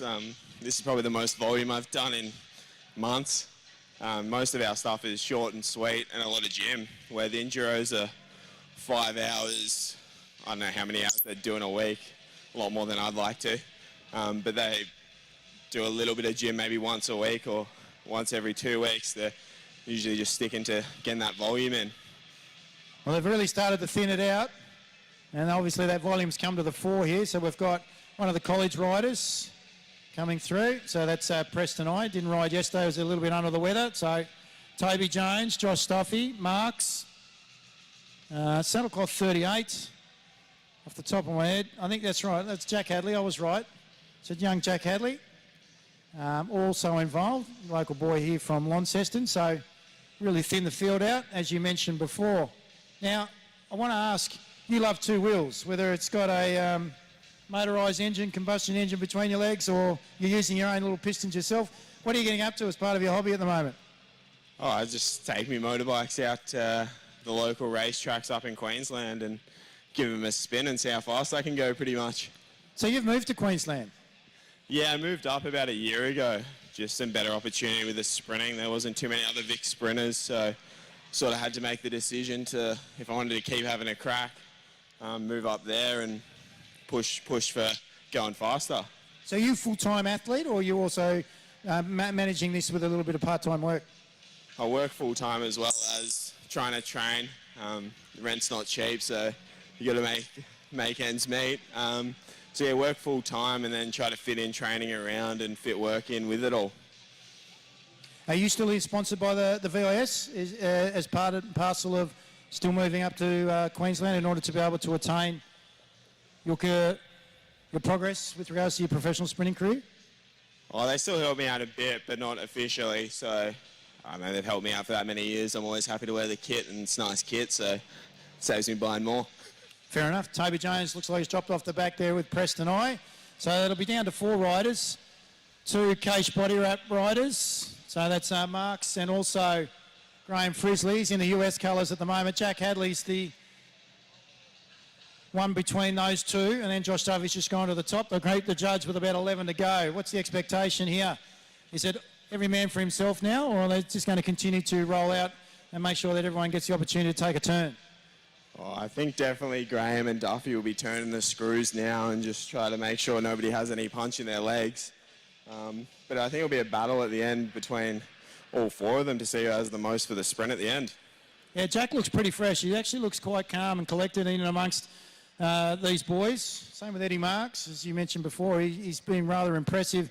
His sister Claudia was down here last year. She showed an impressive set of wheels too. There was no doubt about that. She's gone on to bigger and better things, I think, in the US, part of a professional riding outfit on the road. And it seems to have slowed up somewhat. And I reckon, as you mentioned before, they're about to kick back in again. Yeah, they'll start looking at each other. Who's going to make an attack? Who's going to be leading out the sprint? This might be a good opportunity for the young Tassie boy to go for an early attack and see if he can gap the bunch. Yeah, it'll be interesting to see whether Jack decides to do that, whether he decides to go early. So he's on the red Cervelo, at third wheel, as Graham just comes up and back in behind him. Nice and smooth, very compact rider is Graham Frisley, similar to yourself. So what speeds would these boys be getting up once they're really motoring? Oh, in the final sprint, they can get up to probably 65, 70 k's an hour, depending on how fresh the legs are. Sometimes a bit slower after a longer distance, but I think they'll still be sprinting pretty hard for the win here. Now with that 65 kilometres an hour, how far would they be able to hold that 65 kilometres an hour? Oh, that would probably be for maybe the last 1.5 laps, depending on who leads it out and when they sprint from. Sometimes it can be shorter, sometimes it'll be the last half lap where everyone's still looking at each other, waiting for the other guy to sprint. Now I've got a question. Now I'm a little bit naive when it comes to this. Now, obviously they've got their cadence and they're rolling around quite happily at the moment. How on earth are they able to then all of a sudden flick that switch, considering you're on a single gear bike?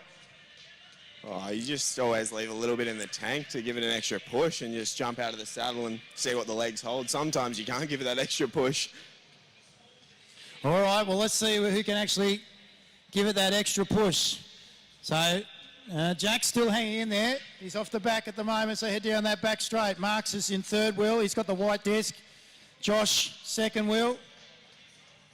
He's running with a new look, new get-up. Just underneath those glasses, he's got this moustache. There's Josh. Hangs around a fair bit with James, the Professor Moriarty. And also the Big Hoff. So, interesting to see. Those three boys, they all look very similar. All right, at the top of the track now. What's the tactic from here? Turns into pretty much a match sprint. We've got Eddie going early. Whoever gets his wheels in a good spot to win, he's leading out. Seems like he's not turning off the screws yet. Well, those levers, is that an advantage, do you think? Yeah, it can be. I think Duffy set it up nicely. He's in the box seat. Graham's going early around the outside. If he gets around Duffy here, he might be on for the win. All right, well, these speeds we're looking at the moment. Mark's down on the inside. Here goes Graham Frisley. Look at Josh Duffy go. Jack Hadley out around the outside. Right, it sticks him behind Josh Duffy. Frisley, Joshy Duffy. He knew. 30 metres from home. He had it in the bag. Thank you very much, Sam, for making your way down. And just give us a bit of an insight as to what the riders are undertaking. Oh, we got lots of racing over the next 3 days. There's a crit in Ulverston, not tomorrow. We got Devonport. And then the crit in Ulverston after that. And then we got the Big Bernie with the Big Bernie wheel, which I think everyone's aiming for. And that's where all the cash is. All right, look forward to seeing it. The little pocket rocket himself. Well, thank you very much, Sammy Gallagher. Congratulations to Josh Duffy taking out the A-grade scratch race for the men. Good duel right towards the end there with Graham Frisley. And the young man, Jack Hadley, outpointing Edward Marks for that third position. So congratulations to each of our riders in the A-grade scratch race, in particular first, second and third places. Impressive, good sportsmanship shown there amongst the boys. He's gone to the hurt locker as Jack Hadley, there's no doubt about that. Up next, we're going to be moving to our under-13 wheel race. So our under-13 wheel race with Levi Digney, Andrew Taylor, Bailey Smith and Theo Tablet. Brought to us today by Hog's Breath Saloon and Grill.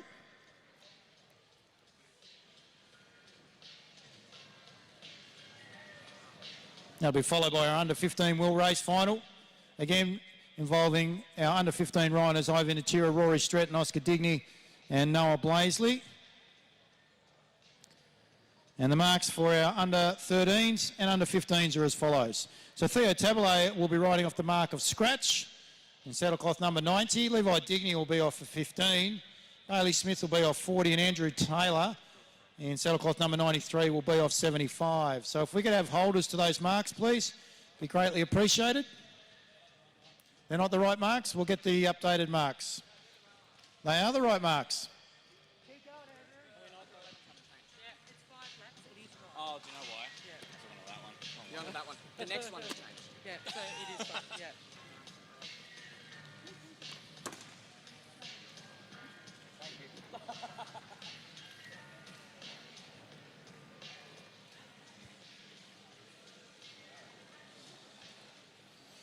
All right, the under-13 will race over 5 laps. Riders, we all got handlers. Just waiting for flags.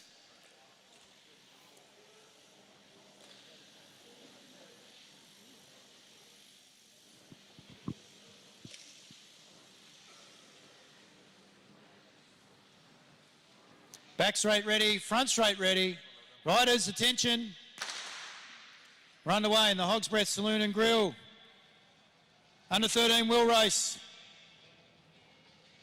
So this is the big one, ladies and gentlemen, for these under 13 riders. Talk about volume. They've brought it, along with entertainment in spades over the last 2 days. Bailey Smith rolling through. We'll have Digny and Tabile going to have to work together. Andrew Taylor still leads them down that back straight. Nice and forward. On his Savani as he comes through. Bailey Smith starting to make some inroads.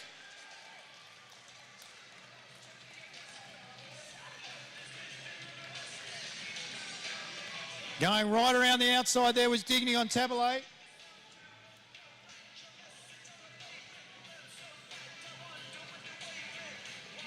Puts a bit of a distance in between the two back markers.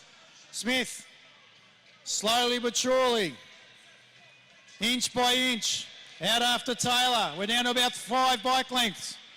2 laps to go. Good turn there by Bailey Smith.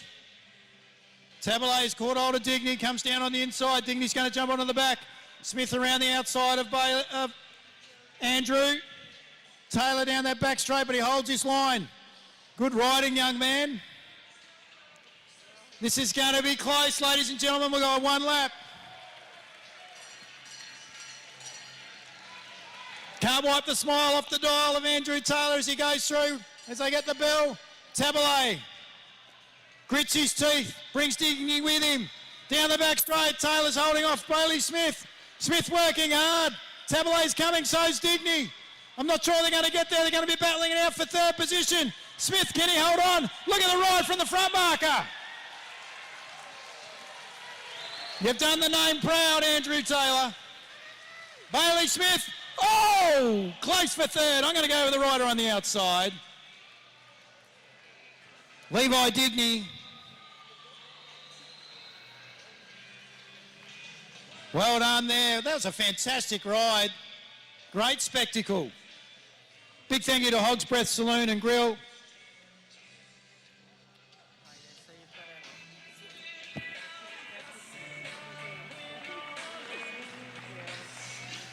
Well done to our riders. Please acknowledge them. Andrew Taylor, Bailey Smith, Levi Digny and Theo Tabile.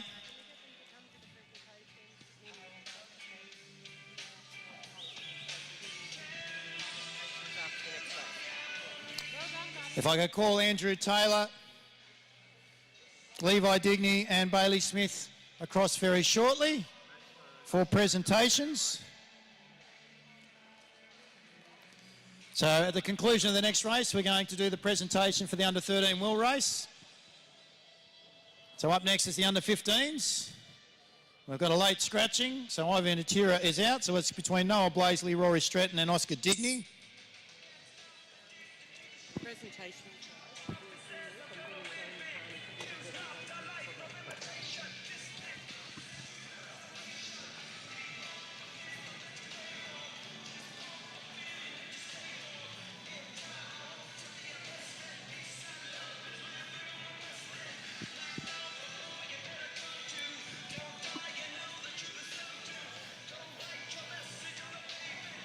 So Bailey Smith, Levi Digny and Andrew Taylor at the conclusion of the next race, the under 15s. If you could make your way across to the presentation dais, be greatly appreciated.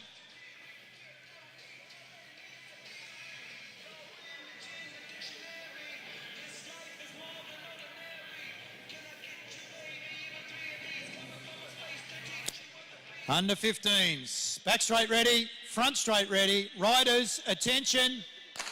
We're underway in the Hog's Breath Saloon and Grill under 15 wheel race, over 6 laps. Our lead out rider Oscar Digney. Then we go back to Rory Stretton. Rider off scratch is Noah Blaisley. So this will be a phenomenal achievement if he can make up the distance. He's giving away a minimum 200 metres. Almost a full lap. So Digney leads them through. Rory Stretton not far behind. They started around about 30 metres apart. I'd say she's dug in about 10 metres of that, so it'll be about 20 metres between the two of them. Noah working hard. Riders will come round now. They'll greet the judge. They've got 4 to go. And he's eating into that lead. Well done, Noah. As he heads down the back straight. So's Rory into Oscar Digney. They greet the judge with 4 to go. Noah Blaisley will get 4 to go now. Make some noise for our scratch marker. He's making a real go of it here. So head down the back straight. Rory Stretton. Unmistakable. Riding style. She now joins onto the back of Oscar Digney. There's about 75 metres between our leaders and Noah Blaisley. They've got 3 to go. He's a real chance. He's a live chance. Rory up around the outside of Digney down that flat back straight. She gets up out of the saddle, dances on the pedals, takes over the running. Digney though, literally digs in. Won't give her the space, holds his line. And here comes our scratch marker. They'll greet the judge with 2 to go. Great ride by Noah Blaisley. Will he stay and sit? I think he might. Conserve a little bit of energy. Tactics here as they go 3 wide down the back straight. Blaisley decides to go early. Digney holds his line. Stretton still hanging on to the back. Looks like they might be fighting it out for second space. Noah Blaisley, away he goes. Stretton holding the wheel. Smart here of Oscar Digney. Down the back straight. It's all Blaisley. Out in front. Rory on the outside. Oscar not giving up that line. Good tactical, smart move. But Noah Blaisley, ladies and gentlemen. Great ride from the scratch marker. Takes out the wheel. Oscar Digney holds on to second. Great competition between him and Rory Stretton. And I might ask them, Noah, Oscar and Rory, they could also make their way down to the presentation area very shortly once they come off the track. Along with Bailey Smith, Levi Digney and Andrew Taylor, if they could also make their way to the presentation dais, please. Andrew Taylor, Levi Digney and Bailey Smith, if you could make your way to the presentation dais, please, be greatly appreciated. Ladies and gentlemen, in a moment we have a very special presenter of our wheel race place getters. This gentleman really needs no introduction. Nonetheless, I'm going to give him one. He was a stalwart of the Carnival Series. He was the first foreigner to win in Burnie. He's won multiple wheel races in and around Tasmania. Been coming here since he was 29 years of age. For a decade, he dominated. He's still doing so over in the US. Not so much on the track, but definitely on the road. First handicap he raced, I believe. He raced from scratch, and this is where Stephen Pate recommended him. So, Jamie, I might ask you to come across. It's look no further than Jamie Carney, ladies and gentlemen. So he's the coach of the Piedmont Raw College team from the United States that are over here enjoying the Tasmanian Carnival Series. What's your greatest highlight of being down here in Tasmania over the numerous times you've actually been here? I think that just seeing the entire island was the most important thing for me. I've gone to Strawn now 5 times. I just haven't been to Strathgordon, but I've seeing the entire island it's just what I like to bring my teammates to do. So it was great to travel around the country, and we do it every time. Yeah, you're still cycling, but you're doing it so much on the road. You're now as a coach. Do you get more reward from being a coach as opposed to being a professional cyclist? Yes, I had a very long career, and I'm trying to pass it on and try to build the next group. Preston and I just did a really great job in that lightning handicap. Hopefully he can be the next American to win the wheel tonight. Well, talking about that, that's a great segue. So you want to pass it on, and that's what we're going to ask you to do tonight. Ladies and gentlemen, Jamie Carney's going to do the presentations for our wheel race winners. So in third place in the under 13 wheel race, ladies and gentlemen, congratulations goes to Levi Digney. So Levi, if you'd like to make your way up to the third place.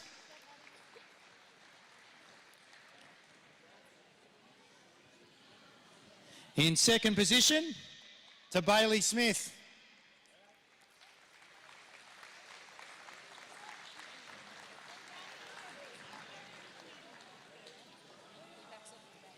But our winner, ladies and gentlemen, our front marker, our limit marker, off the mark of 75, saddlecloth 93, from the Mersey Valley Devonport District Cycling Club.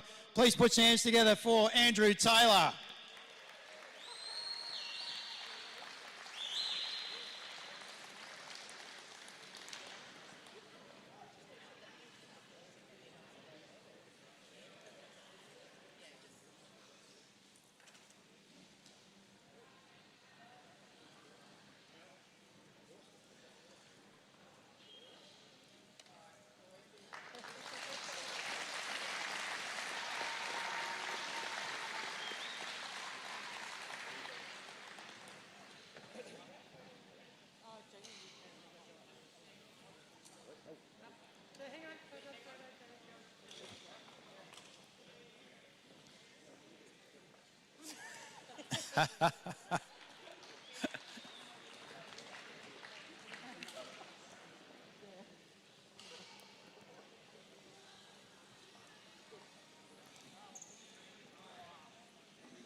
Very humble and modest. Thank you, Jamie. We're going to ask you to do the under 15s. Congratulations, boys.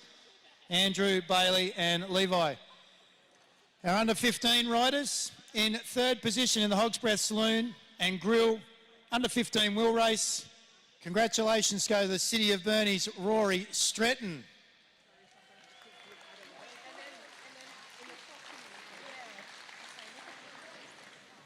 In second position, Oscar Digney.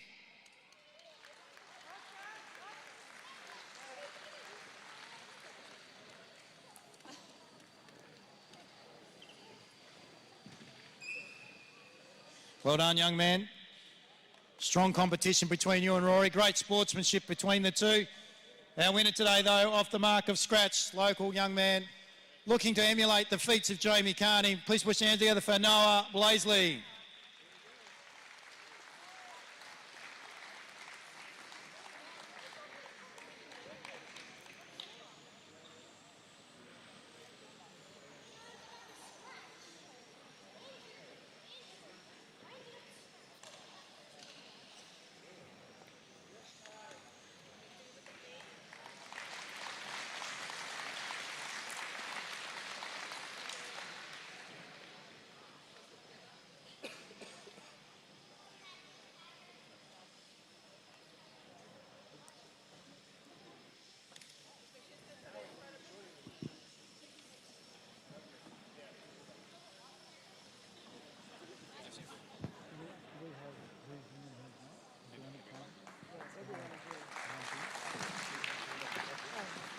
Came from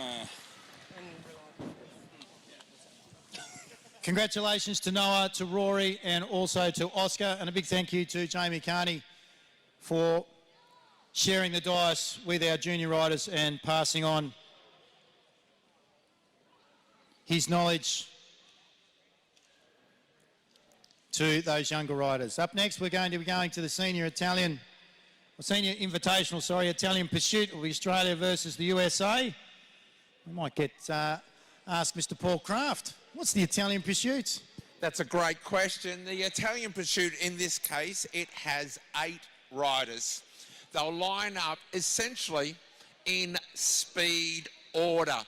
The front rider being what we consider, well, each rider gets a little bit faster. So what does the front rider have to do? They have to do 1 full lap of the velodrome and they will swing up, leaving 7 riders.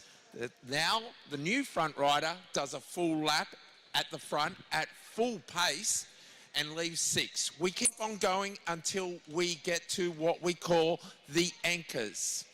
It is a pursuit, so there'll be a team on the front straight and a team on the back straight. The anchors, well, if it pans out okay, they'll be racing each other, opposite sides of the track.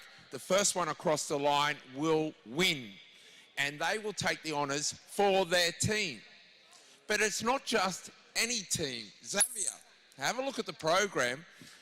We've got a real battle. It's the Battle of the Pacific Ocean about to take place right here at the Silverdome. We do indeed.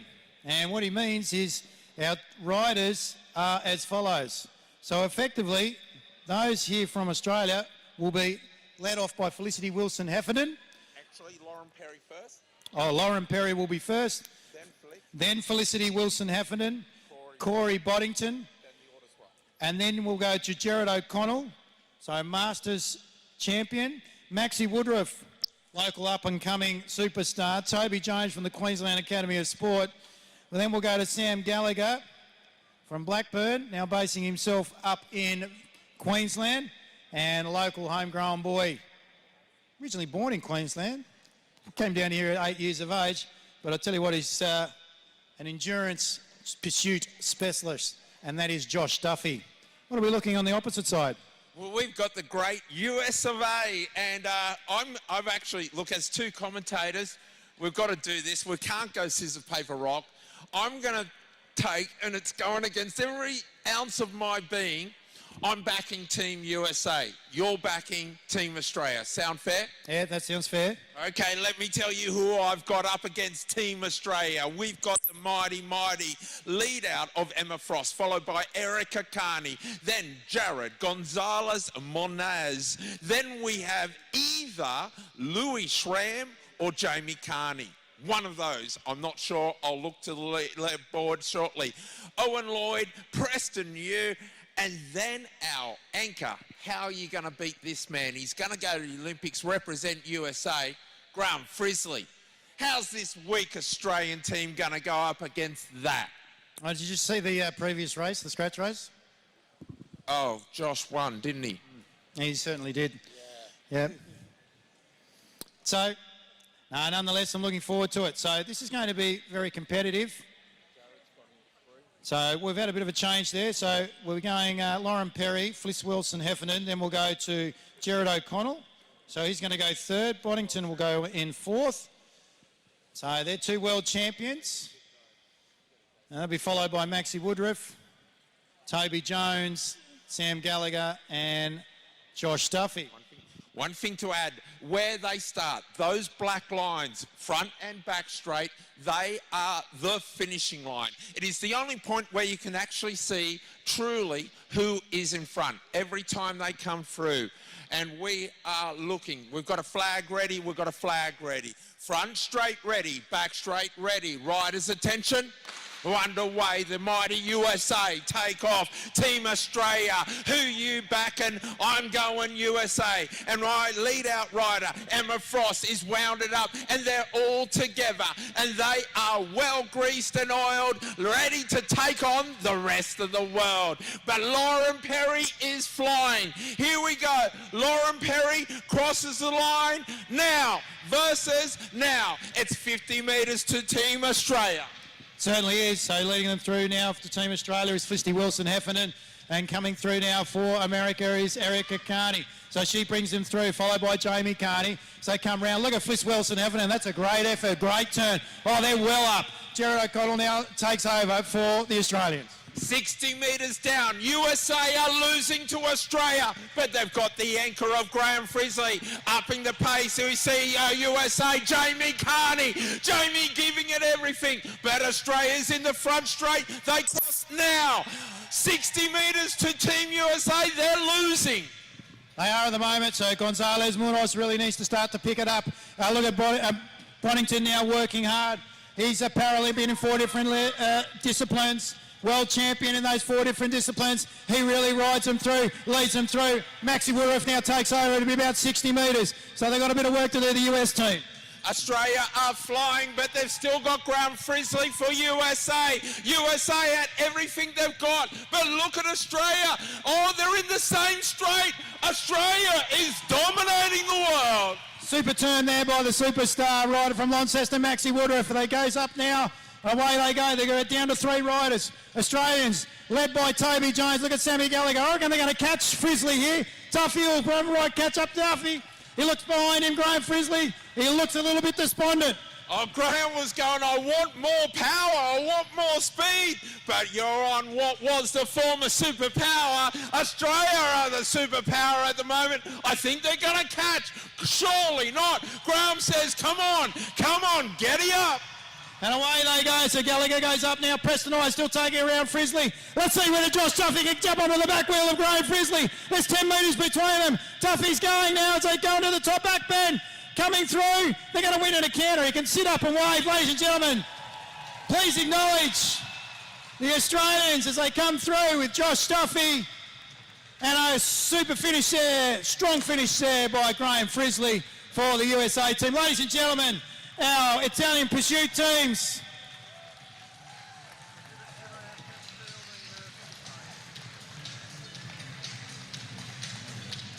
Congratulations goes to Lauren Perry leading our Felicity Wilson Heffernan. Third wheel was Jared O'Connell, our Masters World Champion. Then we went to Corey Boddington, our Paralympic World Champion, followed by Maxie Woodruff from Launceston. Young up-and-coming superstar, Toby Jones from the Queensland Academy of Sport. The Bullet, Sam Gallagher. And then Launceston's own Josh Tuffy taking home the chocolates. Yeah, chocolates, that's a win for Leamington's Meat Pies and Australia over Humble Pie, I reckon. What do you reckon? Apple pie, humble pie, America. Well, America's eating a humble pie this evening, I should say. Nonetheless, they'll be back. They're pretty chirpy, the US. Congratulations, Team Australia dominating right here at the Silver Dome. World champions. In fact, have a look at this. There were 3 current world champions. Felicity Wilson Heffernan, winner of the elite team time trial at the World Championships. Corey Boddington is the winner of the World Championships in paracycling.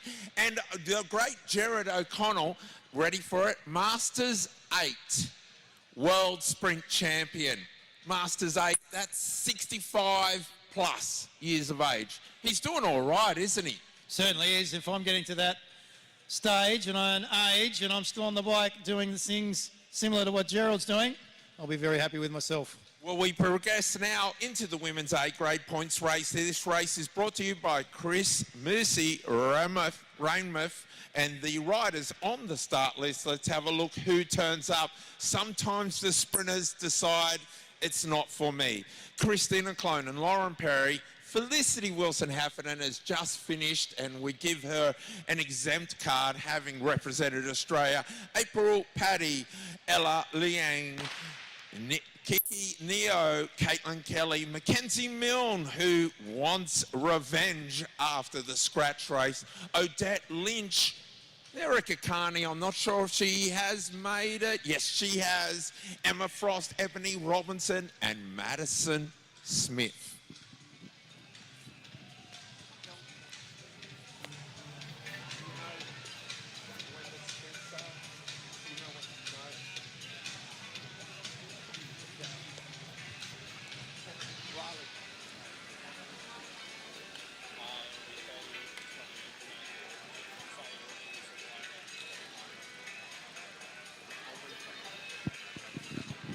Look, ladies and gentlemen, allow me to introduce the points race.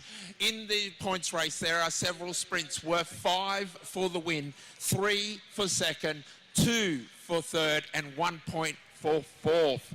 At the conclusion of the race, those points are calculated and added together.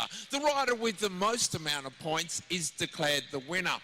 Very simple, except for there is a caveat. And we saw it happen in the scratch race. Should a rider or riders lap the field, they shall be awarded bonus points. Now, I know the UCI rule is 20 points in a race over 60 laps. However, this being a shorter event, I will have to refer to the leaderboard if that happens. First whistle blows for a sprint on lap 30, and Odette Lynch is out in front. She looks safe to secure the 5 points. Neo is out in pursuit, followed by the rider of Mackenzie Milne. So it is your race leader, Odette Lynch, 5 points. 3 points goes to Mackenzie, 2 points to Kiki Neo, and then the 1 point goes to Madison Smith. Ladies and gentlemen, it is my opinion the bunch, and that is the largest group on the track. There's your 4 riders, and that is Ebony Robinson, Erica Carney, Emma Frost, and Ella Liang. April trying to rejoin the bunch. In this race, the bunch is not withdrawn, but should the riders, the breakaway riders, which is the 3 riders, they will be awarded bonus points if they lap the field.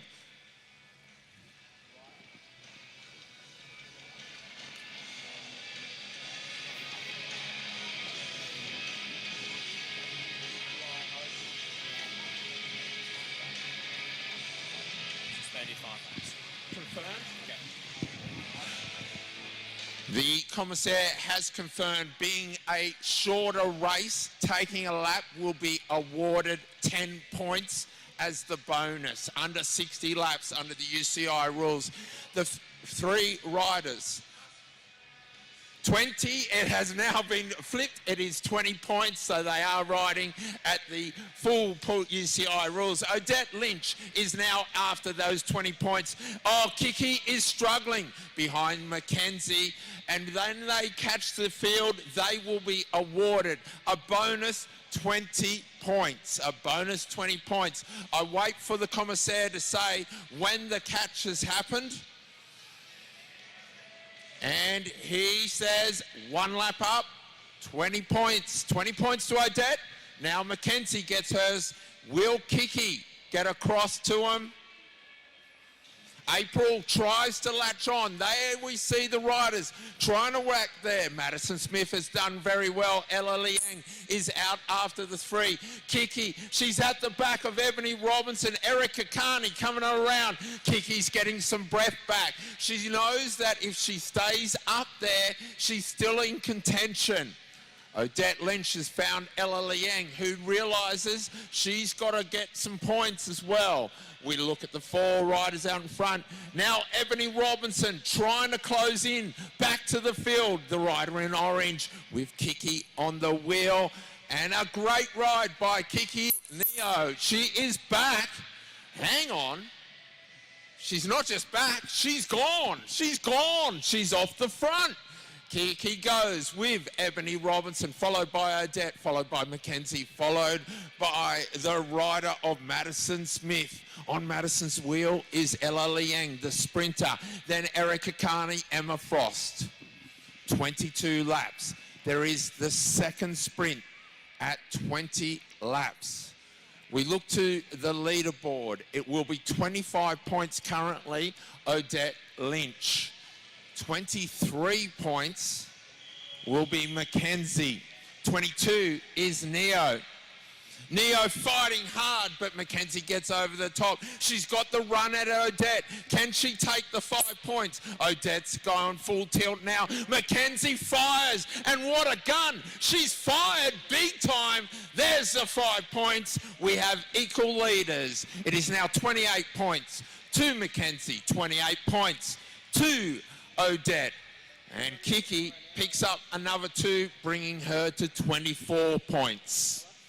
Our 4th place rider, Ella Liang, gets 1 point. 2 riders, again, out in front, 19 laps. The next sprint will happen on 10 to go. Kiki in big trouble, but Mackenzie is as well.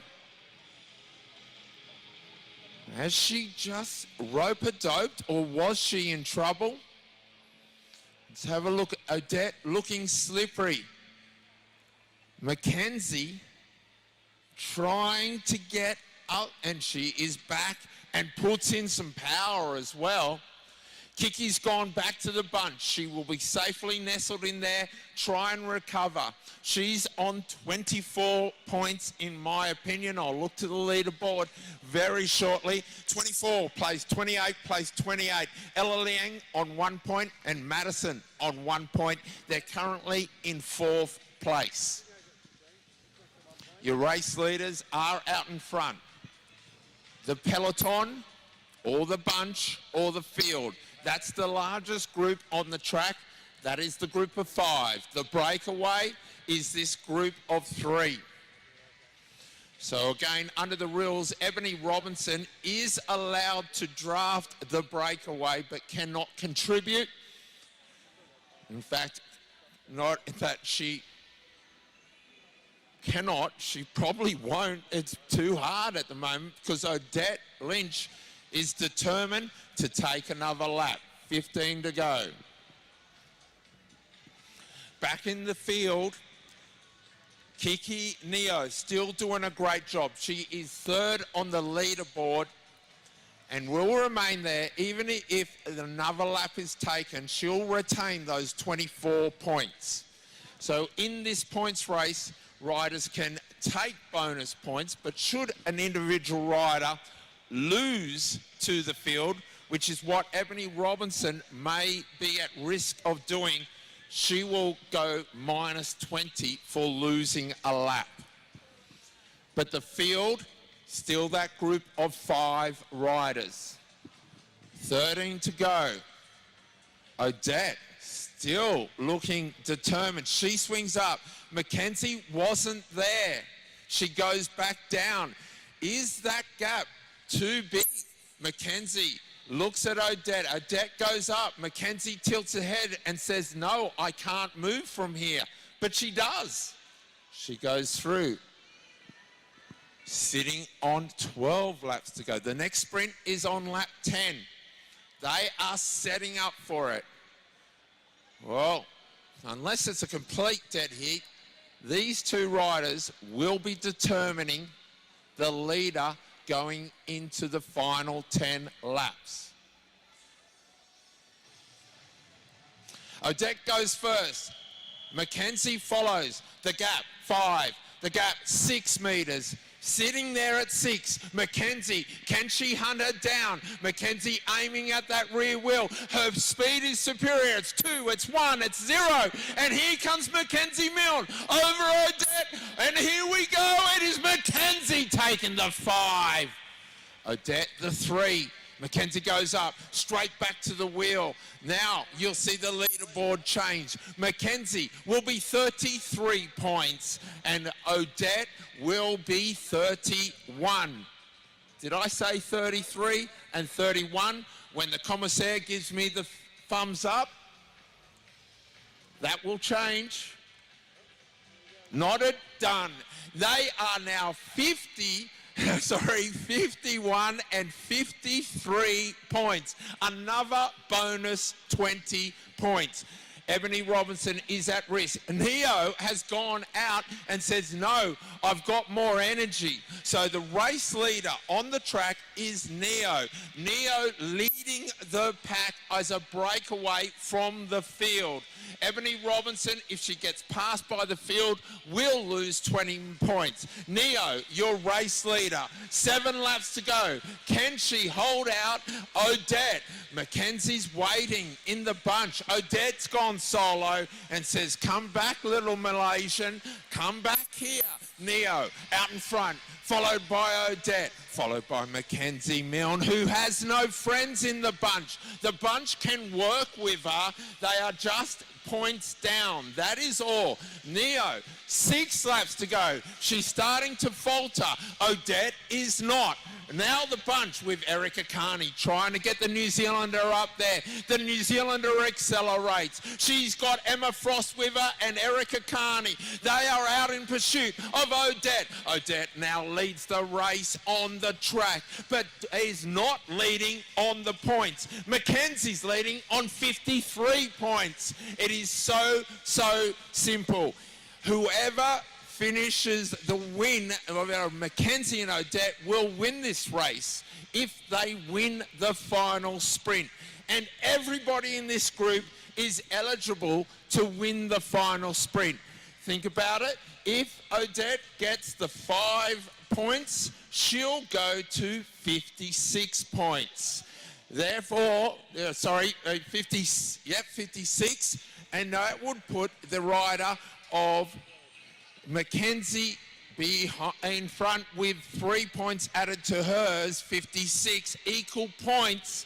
However, the rule is the highest place on the last sprint, and that would go to the winner. So, should the status quo be kept, and those two riders go first and second, whoever crosses first will be the points race winner. Ebony Robertson, followed by Odette, followed by Neo, followed by Mackenzie, followed by Erica, followed by Emma Frost. And then right at the back and sitting in there recovering, she's already scored herself 1 point, Madison Smith. Will she improve out of Ella Lee Eng? There is still those points available. 5, 3, 2, and 1. Neo says, let it be me. Odette follows. Mackenzie on the wheel. Neo, if Neo wins, that puts the favour on Mackenzie. Mackenzie kicks on the outside. Odette sees her. She's got no answer. Ladies and gentlemen, the New Zealander dominated in the points race. Erica Carney will be 4th. Well done. You see the rider. Mackenzie gets the 5. Erica Carney the 3. Your winner will be Mackenzie, followed by Odette. Neo will be 3rd, and your 4th place getter. Well done, Erica Carney.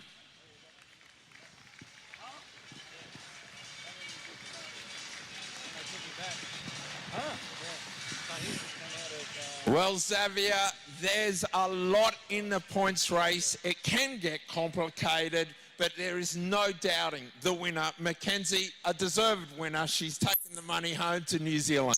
Absolutely. Congratulations, Mackenzie. That's actually quite entertaining, the points race for many of us, me included. It can actually get really quite confusing with regards to what's going on. So, for example, like minus 18 there for Robinson. Obviously, she got lapped. As she was going around, she had 2 points to her no, not 2 points to her name. She had 20 points to her name. Yeah, so you take a lap, that's a bonus 20. If you lose a lap to the field, there you see it. And the points are now Mackenzie Milne 58, Odette 52, and I would have imagined Neo was up there 22 points, but I never actually caught her final sprint. So we will see Erica Carney in 4th place on 4 points, 24 to Neo. Great racing. The next event, it's statewide independent wholesales, and this is going to be an interesting one. Looks to me like we've got an invitational pursuit. I'm going to try, you've got some information about that? I certainly do. So, as you mentioned, sponsored by statewide independent wholesalers. Again, we're going to have a invitational pursuit, and this is a junior one. With the junior invitational pursuit, we have a couple of riders that are out on both sides. So Ivan Natira, unfortunately, a little bit unwell, and Tim Coombs are out, along with Sid Natira on the left-hand side. But replacing Sid will be George Mulhern, and Rory Stretton's going to ride 2 laps, if that makes sense, for Ivy and Tim. On the opposite side, Callum Goosen is out. So Bailey Smith, Levi Digney, Oscar Digney, Ellie Waldock, Noel Blaisley and Fletcher Mason are going to be the riders.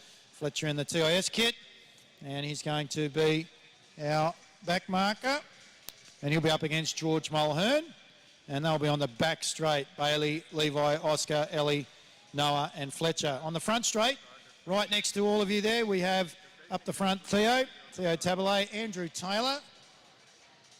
Next will be Rory Stretton, who will do 2 laps. Then Oscar Pither and George Mulhern. So in the white and I think it's somewhat grey colours respectively. George showing some good form.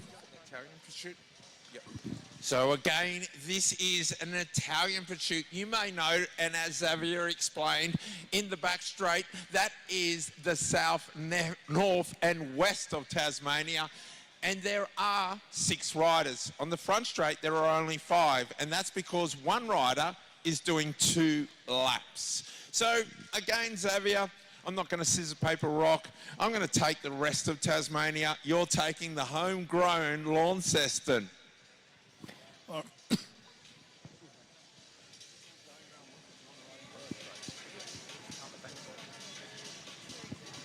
Back straight's Launceston. Is it? Yep. So you got Noah, Fletch, Ellie, Oscar, Digney, but it's just actually Carly's got it. Front straight ready, back straight ready, riders attention. And we're off and racing, and Theo Tabalay gets away. Andrew Taylor's a little bit slow getting off the wall there, and then we go back to Rory Stratton. Really strains as she gets going. We understand that Rory will be riding 2 laps as the 5 take on the 6 as they come down the front straight now. Bailey Smith needs you to lead them around. Bailey, got to go right around. Away goes Bailey. Theo's just blowing right out of the blocks there, and Andrew Taylor then takes over. Yeah, the Northwest are now leading, but we'll look at Launceston going into the front straight now. They are absolutely caning it. They're well drilled at this. They know how to get faster. Remember, you've got a 2-lapper in the Northwest and South group as they come through. They started in the front straight. This is where you'll see, is Launceston up in the back straight, or is it now? It is Launceston by a metre. Yeah, good turn there by Mr. Digney. Really working hard. That was Levi as he comes through now. So Rory Stratton's now going to be doing 2 laps. So Rory's doing 2, whereas Oscar Digney's doing 1 as he's coming around now. He's going to wheel off, and then Ellie Waldock will take over. It'll be Rory. Rory's really going to have to work hard here. Launceston now lead by 15 metres, but look at them, they're well drilled and well oiled, and they're doing it for you as they come in now. The rest of Tasmania are really starting to struggle, but they've got some powerhouses at the back. But Launceston have practiced, they're planned, and now they're delivering. They certainly are. Ellie Waldock goes through Noah Blaisley, and here we go now. Putting power to pedal is Oscar Pither in front of George Mulhern. Noah Blaisley leading them around. Oh, geez, I tell you what, they're down the main straight. What a turn there by Noah Blaisley. He lets off Fletcher Mason. Coming through is Oscar Pither. George Mulhern's going to have to do a turn as fast as Josh Duffy. The speed of Mulhern is really easy to see, but I reckon it's done and dusted. Ladies and gentlemen, the winners of the Invitational Pursuit, Launceston. Well done to Fletcher Mason. George Mulhern rounds out the field on the front straight. Put your hands together, ladies and gentlemen. Our junior invitational pursuit riders, Launceston versus the combined South and Northwest. And Launceston this time taking the chocolates, South and Northwest. There goes that divide, eating a little bit of a humble pie.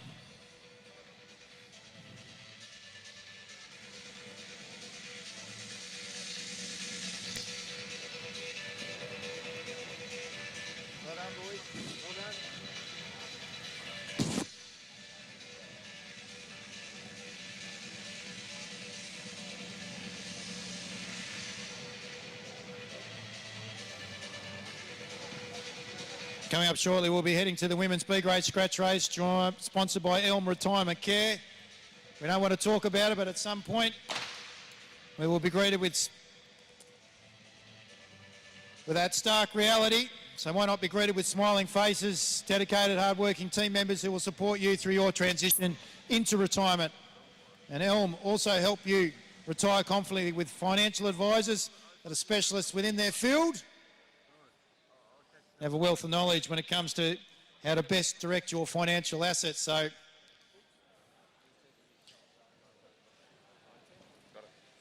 Women's B-Grade Scratch Race brought to us by Elm Retirement Care. I'm going to leave you in their capable hands and eyes and ears of Mr. Paul Craft. So what I'm going to do with 18 laps remaining, I'll introduce each of the riders that are in the peloton. We'll let the music play for a good 6-7 laps and pick it up when they get to the final 10 laps for the Elm Retirement Care Women's B Grade Scratch Race. So leading the way right now is Ruby McEwen, white helmet and blue. In the red colours, Kayla Baker from New Zealand, now residing in Sydney, New South Wales. The Canadian, former national Kieran champion of Canada, and now your Masters champion, Lizanne Wilmot. A former winner of the wheel race right here at the Launceston Silverdome, Emily Walker, black kit, white helmet. The rider I have been so impressed with in second wheel now, black helmet, mostly black kit, Sybil O'Rourke at the front with 16 laps to go. Then one of the crowd favourites again in the camouflage grey, Sonny McEwen. Black helmet, black nicks, black bike, greyish top. That's your riders. I'll pick it up with, say, 8 to go. Let the music play and let's see how it pans out.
Well, I know I said 8 laps to go, but I'm picking it up, go back to the front, and it was clever right to the back.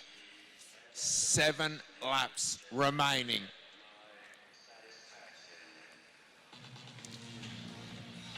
No one has really missed a turn.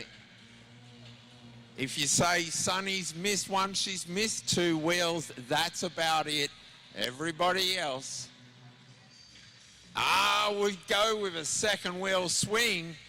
Sometimes catches riders, but Lizanne was wise to it.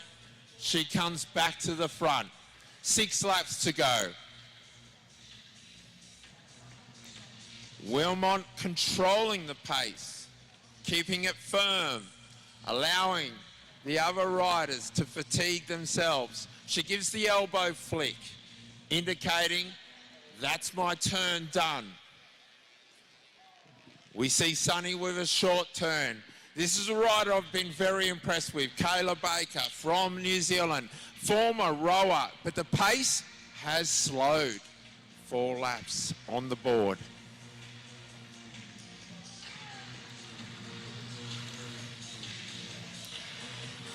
Emily Walker brings the pace back up, but this time it's Sybil's turn not to roll through. Short turn by Ruby. Lizanne strangely finds herself and says at the front, wasn't I here a moment ago?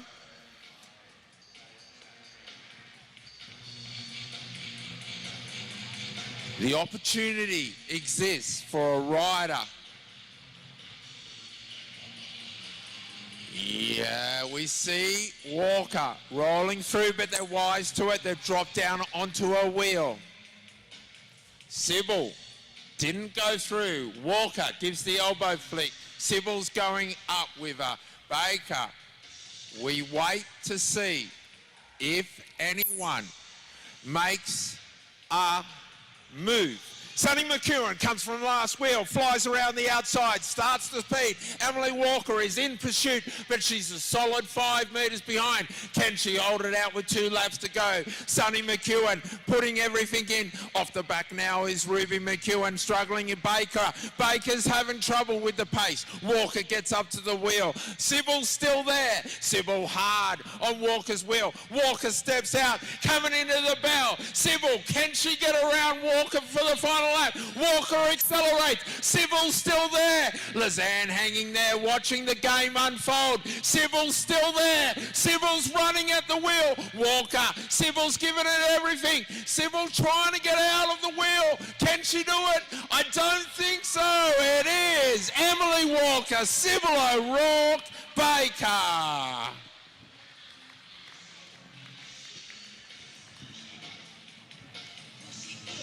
Well, Xavier started with the McEwen starting the action, and Emma Walker finished the action right here.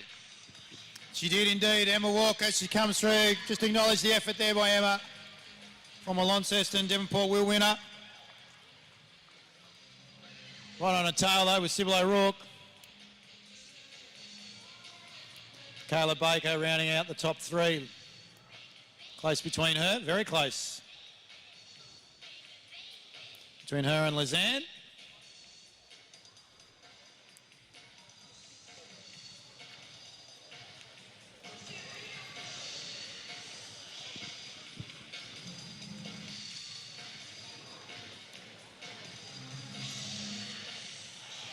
Moving now to the Elm Retirement Care men's B-grade scratch race. This will be over 30 laps. Riders get the opportunity to get moving. Riders will be as follows.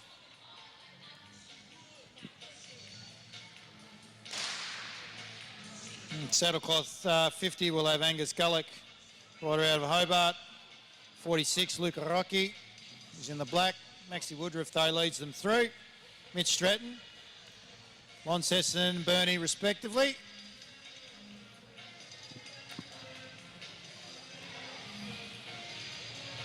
Got a few of the USA riders in. In particular, we've got Jamie Carney, as I mentioned before.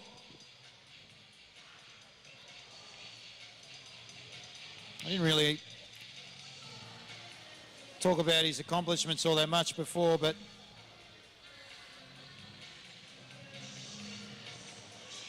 he was 5th at the Sydney Olympics in the points race. He's a World Cup scratch and points race champion. I think the years were 2001 and 2, Jamie Carney. 5-time Trexel Town Rider of the Year, 22-time Elite National Champion. Oldest USA Male Elite National Champion. And that was in the scratch race. And he did that at 43 years of age. So that's a pretty impressive effort. He's still going around at 57. Maybe, just maybe, he might be able to join Gerald and become a Masters 8 champion.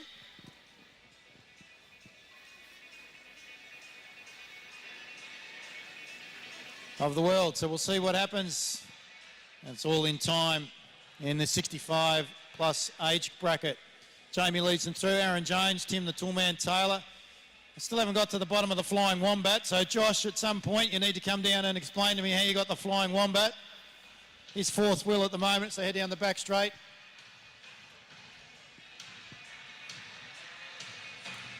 This is a good little clip too as they're heading along. They're all doing a little bit of work. Gonzalez Munoz rolls up. He was about fourth wheel there. So he's starting to fatigue somewhat, feel the pinch.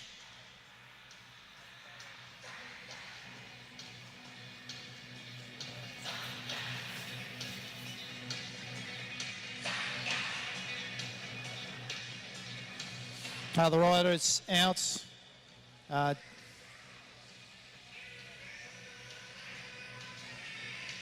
don't think Jared O'Connell is out there. I couldn't see.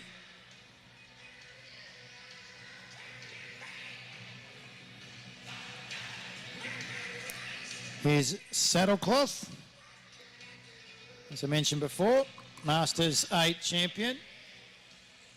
Going through in the all white though, saddlecloth number 8. That's Joshy Nixon. So he's been brought back from the A grades and finding it much more peaceful, one would imagine, as the riders roll through. Angus Gullick looking nice and comfortable in the Bridge Lane colours as they head round. They greet the judge with 22 to go.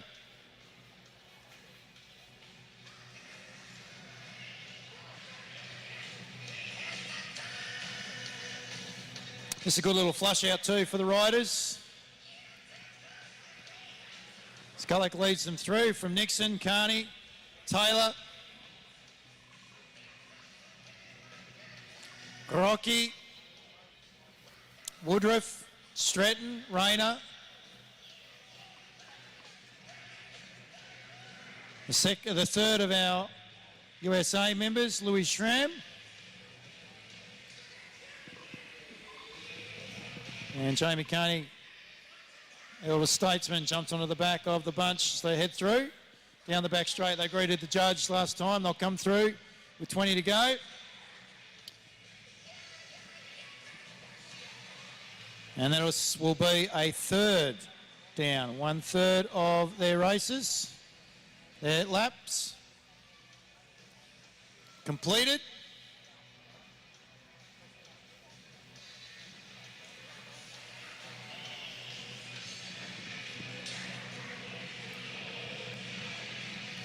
We'll come back in about 3 or 4 minutes' time. We might let Miles Robinson, the DJ, a little bit of lights and sound. Hope you enjoy a little bit of the work that he's put on tonight. I might flick it up to Miles, see if they can throw in a little bit more Thunderstruck and company. Motivate the boys as they make their way around. They greet the judge with 17 to go. Up to you, Miles.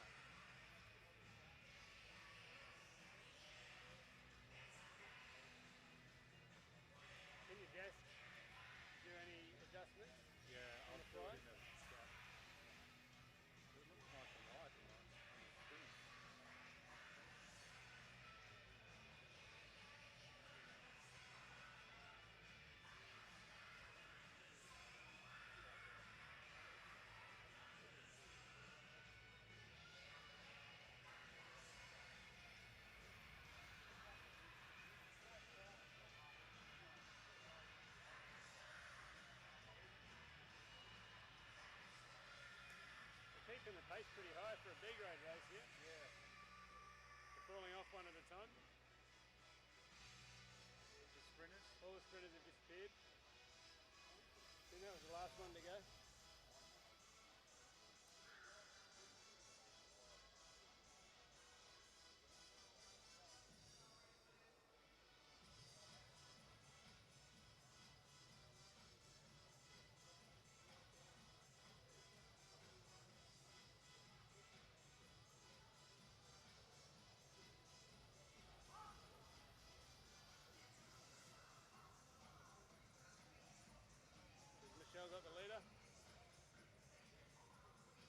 And Luca Rocchi has decided to make a bit of a move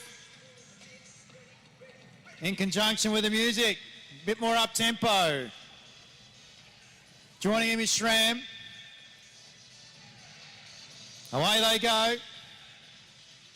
Team Bridge Lane trying to jump on the back of that. That's Gullick.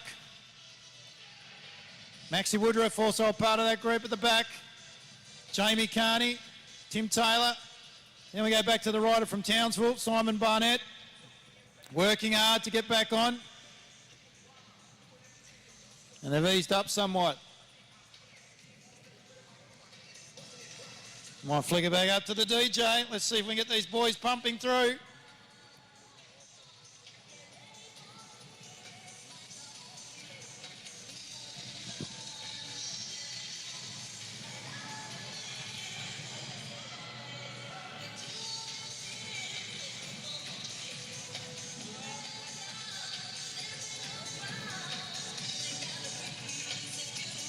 And Rocky's gone again. This time I think he's got their measure. Gullick's going to have to pull them through. Goes to the top of the track. No one really prepared to do any work. Woodruff now leads them through. It's a group of 6. Barnett's dropping off the back with Carney.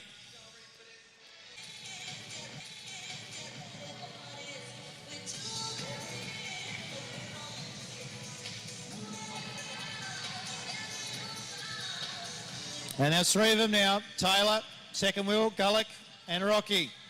They've broken the back of the peloton. Away they go. 5 to go.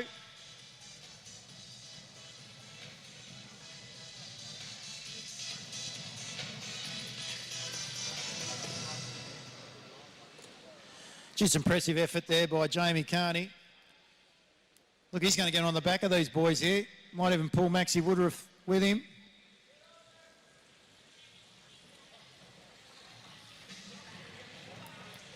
There's Tenacity. Well, the mature age rider coming through. They'll greet the judge with 3 to go. Luca Rocchi again on the Hobart wheel. Throwing the cat amongst the pigeons during this scratch race brought to you by Elm Retirement.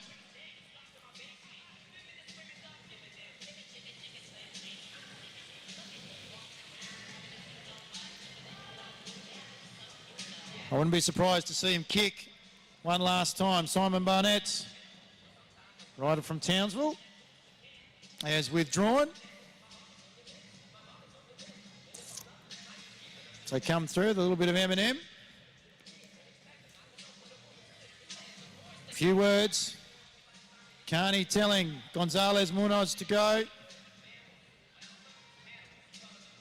Schramm's done his work. And there goes Jamie Carney right up around the outside. He's got him on the kick too. Shielding him is Gonzalez Munoz. And away he goes. He'll grab the bell with 1 to go. This could be a winning lead. Jamie Carney, the 57-year-old. One of the things he likes doing is breaking a record. Oh, they're out after him now. Maxi Woodruff and Angus Gullick. They're coming home so strongly. But ladies and gentlemen, put your hands together. What a ride. That's the way we do it. Jamie Carney turning back time. Taking it out, I think, from Maxi Woodruff and Angus Gullick.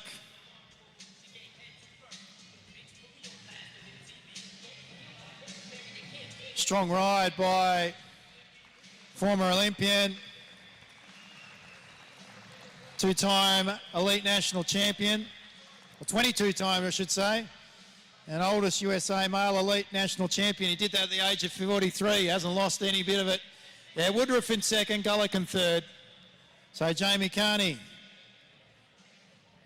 takes home first place. Great ride by the senior statesman.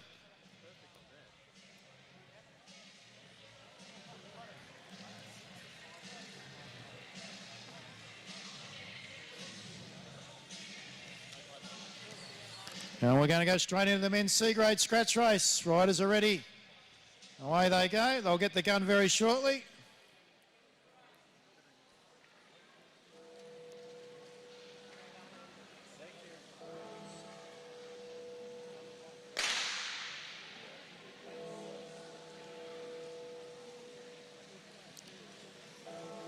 And away they go. So the riders we've got involved here is Paul Craft. Then we go back to Tommy Blaisley. I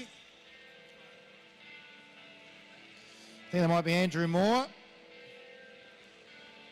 Simpson Kit, Peter Macras. Michael Dalton from the Northern Vets.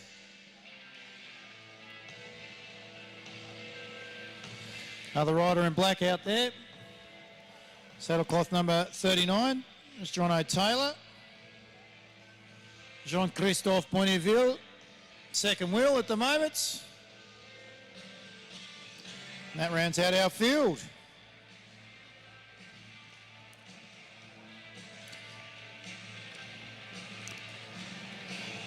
Riders have 20 laps, they've got 18 to go.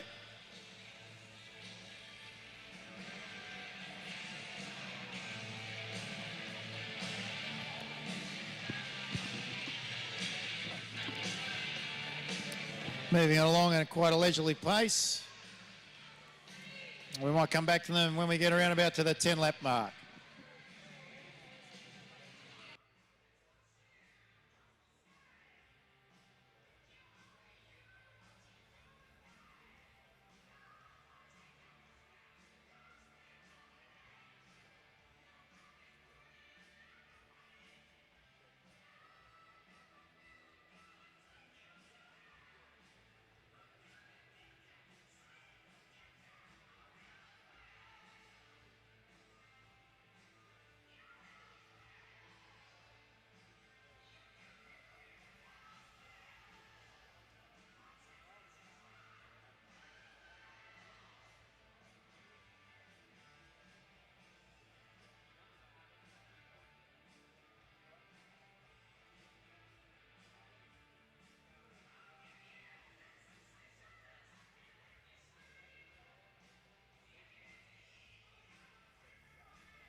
No, nothing seems to have occurred apart from Michael Dalton removing himself from the field.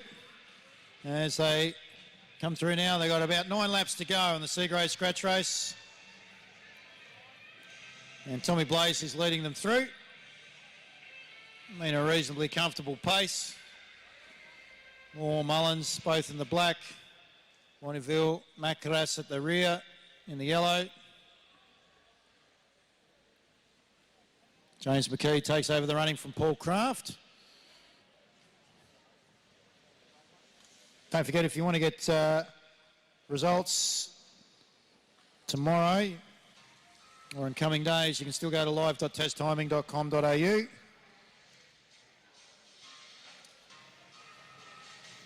and collect those results, all organised by Mark and Wim.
Riders will come through now with 2 to go. They're led by Peter Macras.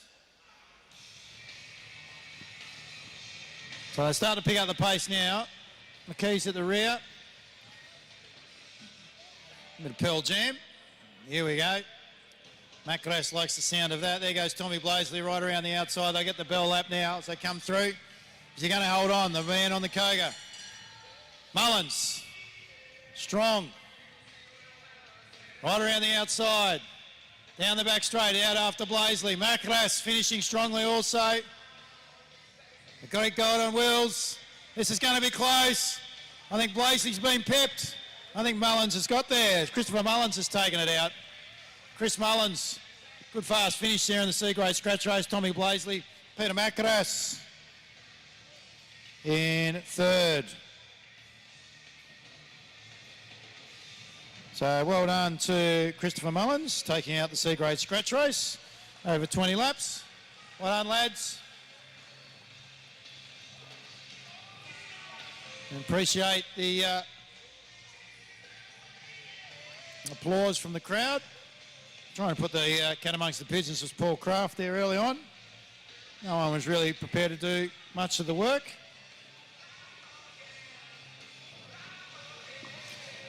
Up next, we go to the Velo Pro Under 17 Handicap Scratch Race. So this will be over 13 laps. And we have Fletcher Mason, George Mulhern and Oscar Pither in the A grade.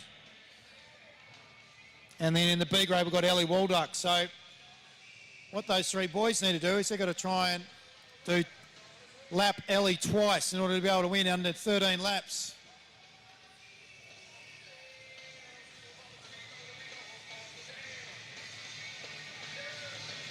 So Ellie's the sole female out there.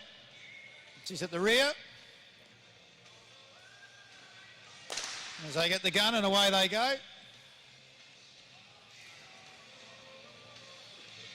Ellie's a tenacious little rider.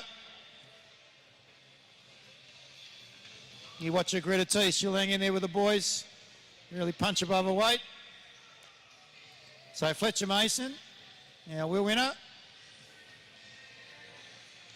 Riding there with George Mulhern, right behind him. And jumping to the top was Oscar Pither.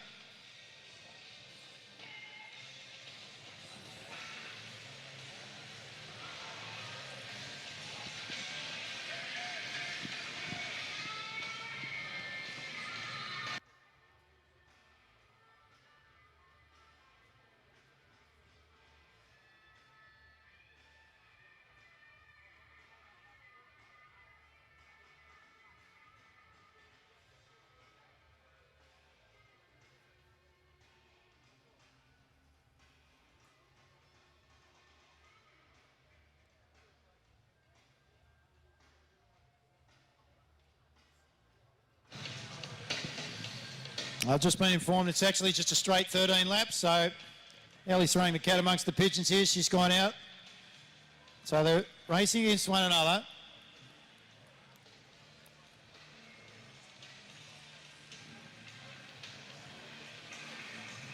She'll give as good as she gets.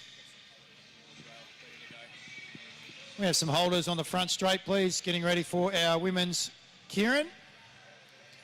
So we're going to have our B grade final first.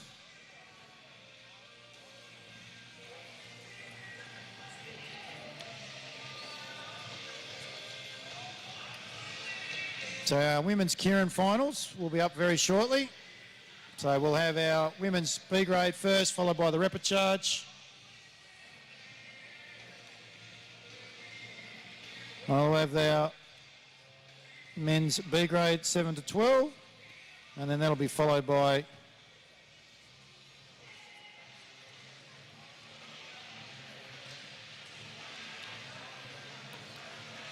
our men's A grade.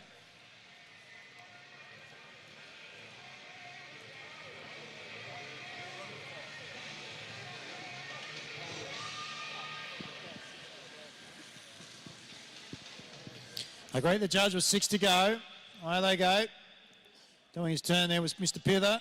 So Mulhern leads him down the back straight. Ellie Waldock giving as good as she gets amongst the boys. She's the rose amongst the thorns as they're rocking around. I'll greet the judge. 6 to go. 6 to go.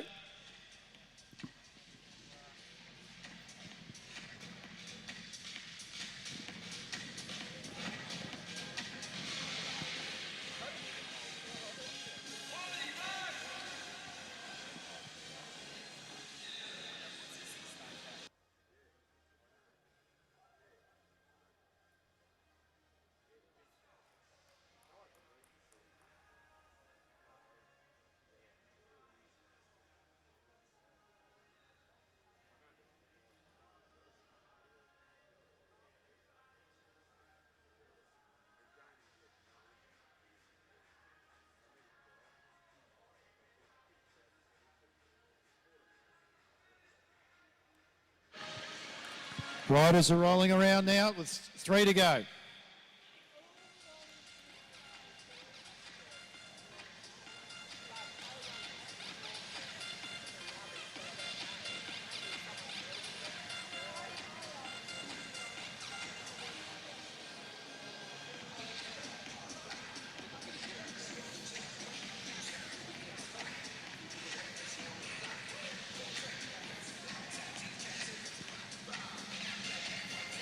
I'll come around now. Greet the judge with 2 to go.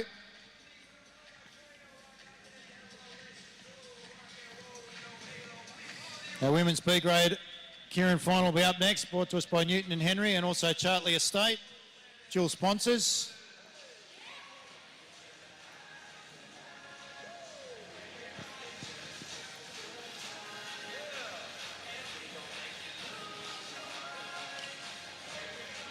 Mason at the rear. Mulhern just in front. And he goes. There's Mulhern. And Mason's going to have to chase. Same with Pither. Look at Ellie Waldock. Look at the fight in the young lass. Away she goes. She's still out after them. Mulhern down the back straight. Fletcher Mason. Then we go back to Oscar Pither. Ellie Waldock. Not shy. Giving her best against these boys. Mason around the outside. Mulhern digs deep. So he'll take it out. Mason.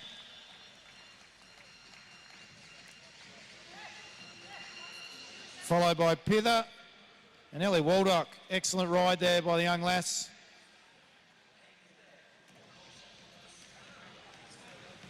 Under 17 handicap. Scratch race. Just need some more holders, please. Thanks, Al.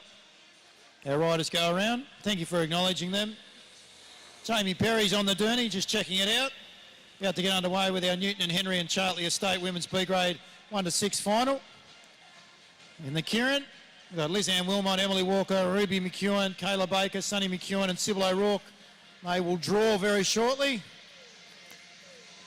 And that will be their positions behind the Derny.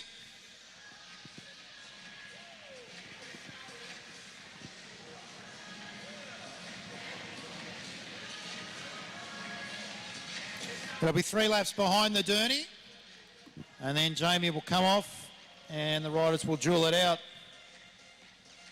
Kieran specialist, Lizanne Wilmot.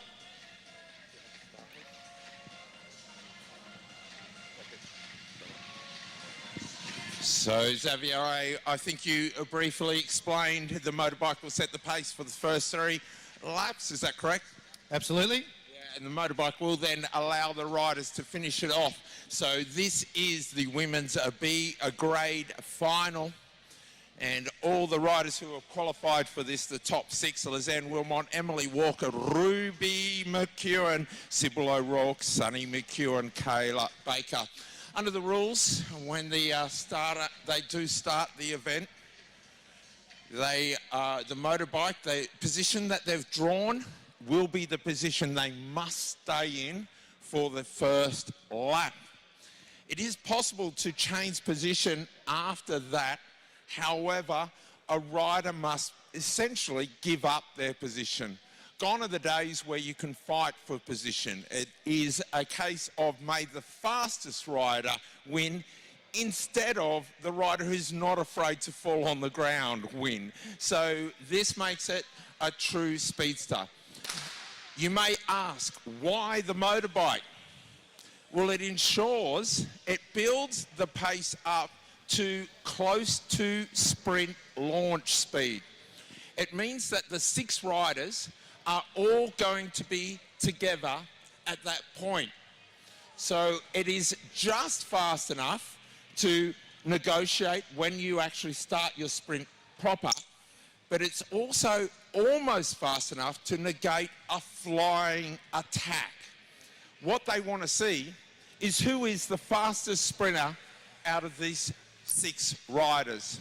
And this is the only way to ensure that the 6 are essentially together when the sprint starts. We have seen in the Olympics where someone let a wheel go and Jason Kenny goes and takes the Olympic gold. And Josiah was very annoyed with that. Aweng in the silver medal, the Malaysian. But here we go with Sunny at the front, followed by Ruby, then Sybil. You'll see the motorbike will put the blinker on, indicating that he is about to exit, and thus you now see the 6 riders at a sensible speed and all together. At the back, Walker, the winner of the scratch race. In the pink, the former Canadian national Kieran champion, not once but twice. In the silver and bronze medal position, Olympians, Olympic gold and Olympic bronze. She beat them both. That is Lizanne. She's controlling the pace. She doesn't want to be at the front. Now we see Baker taking it. Lizanne's negotiated away onto the 4th wheel of Sybil O'Rourke. It's stretched out with a lap and a half to go. Baker, can she win it from here? She's getting further and further in front of McEwen. McEwen now, Sybil O'Rourke steps out. And Lizanne's a long way behind. Walker, the clipper wheels almost. It is Baker. Can she win it from here? Lizanne's got the pink bike going. Walker on the outside has got the height as well. But it's all about Baker. Kayla Baker has taken the Kieran. Walker second, Lizanne in third.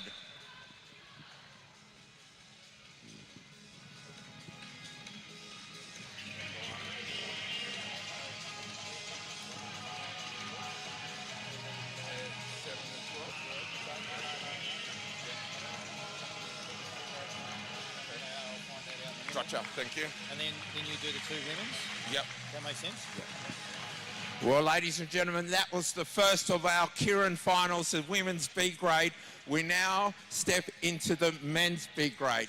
Xavier, under the UCI rules, the launch speed is slightly higher for men. Now, this is men's B grade, so it won't be as fast as the men's A grade, but pretty darn close. What are the speeds we're looking at? Look, you've caught me off guard. I haven't read the rules for a few years, so I'm going to say it will launch at about 50 kilometres an hour. Yeah, that's what I thought, around about 50 kilometres an hour. So Jamie will be releasing the riders. Well done to the girls in the B grade, Kieran, and congratulations there to Kayla. Stepping out of rowing and into track cycling. So it looks like we're going to have 3 Piedmont Raw riders. So I'm going to say Schramm, Gonzalez, Munoz, and Carney. Carney at the top. One of the Taylor boys, Angus Gullick, will be involved. So this is the first of our men's B grade, Kieran. And these are the riders in the repercharge.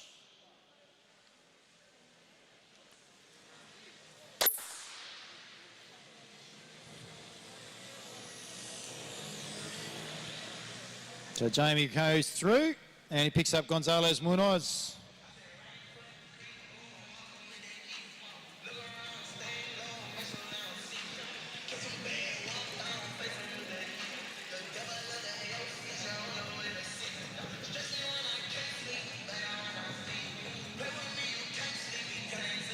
Angus Gullick,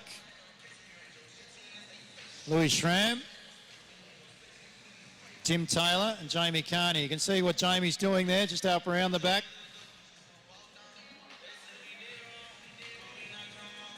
He knows he's not to go past.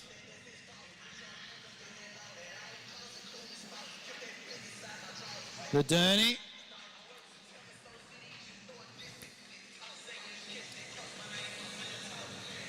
And he leads them through.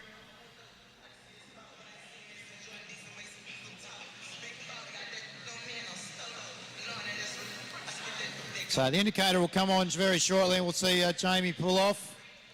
And Carney will take up the running now. So come through. 3 laps remaining. And they get that little bit of a slingshot. And they really start to pick up the pace now. Gonzalez, Munoz, right in behind there. And they go back to Gullick. Schramm, followed by Taylor. They're moving along reasonably well at a good clip.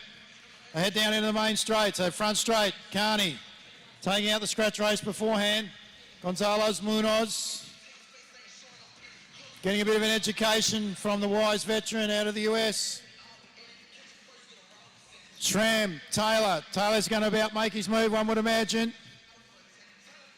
And that's what he does. He follows Schramm around the outside. There goes Gonzalez Munoz. Carney set them up. Stuck down on the inside is Angus Gullick. It's going to be between Taylor and Schramm. Schramm's got the better of Taylor at the moment, so Taylor's going to have to go right around the outside. He's building up some speed and momentum. Will he be able to slingshot off the bank? I don't think so. Schramm gets there. Schramm from Taylor. Good finish there by Angus Gullick. Rounding out third. So, one under Louis Schramm. Tim Taylor in second position. Angus Gullick in third. And a good little display there. Well done, Tim. Congratulating Louis on taking that one out, showing a good turn of speed. And smart work there by Jamie Carney, giving the boys a little bit of an education when it comes to riding on the track into the Kieran. So we're about to go into the B grade men's 1 to 6 final. Mitchell Stretton up the top. Maxie Woodruff down the bottom, so he's going to be right in behind the Derny. Third wheel will be Luca Rocchi. The Flying Wombat will be second wheel. Aaron Jones will be fifth to start with. And Gerard O'Connell out of the University of Queensland, our Masters 8 world champion, will be fourth wheel. Jamie will come through, pick them up. It's quite appropriate. Who let the dogs out? They get underway.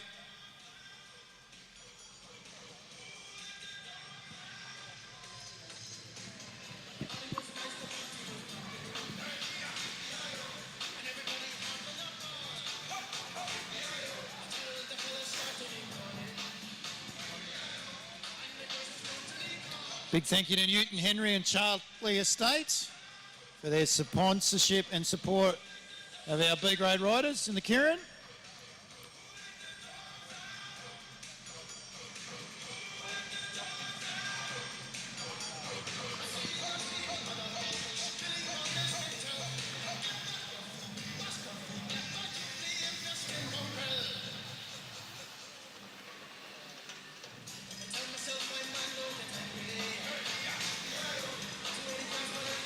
Mitch Stretton starting to make a little bit of a move, positioning himself from the rear of the field.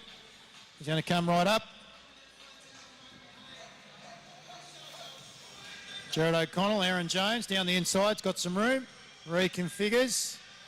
O'Connell right around the outside is looking at what Jamie's going to do, and away goes the Derny now. So Maxi Woodruff holding O'Connell, Masters 8 champion, 65 years plus.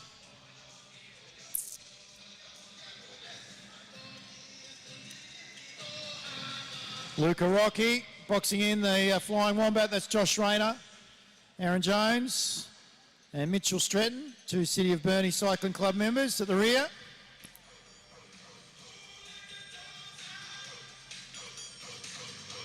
I'll come round next time, grab the bell.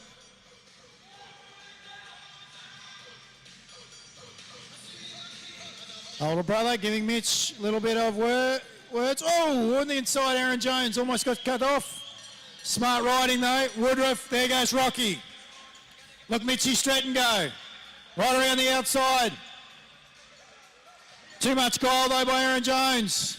Pushes Stretton out of the way. Now he's got power around the outside of Rocky. Maxi Woodruff though will take it out. Jones, Rocky for third from Stretton in fourth position. Some great tactical riding there, Paul, in particular by Aaron Jones and Maxi Woodruff. Maybe it's just youthful exuberance that got the job done then in the 1 to 6 B grade Kieran. Yeah, he had the more speed. It did scare me when AJ went submarining. A little bit of a U-boat captain there. He was well under in the deep sea blue. But now we move on to our women's 7 to 12 rankings for the Kieran of the A grade women. Representing Queensland is April Paddy. From the US of A, Emma Frost. From New Zealand, Caitlin Kelly. Again from USA and fourth in the points race, Erica Carney. Madison Smith is in the grey colours, and from Malaysia, Kiki Neo.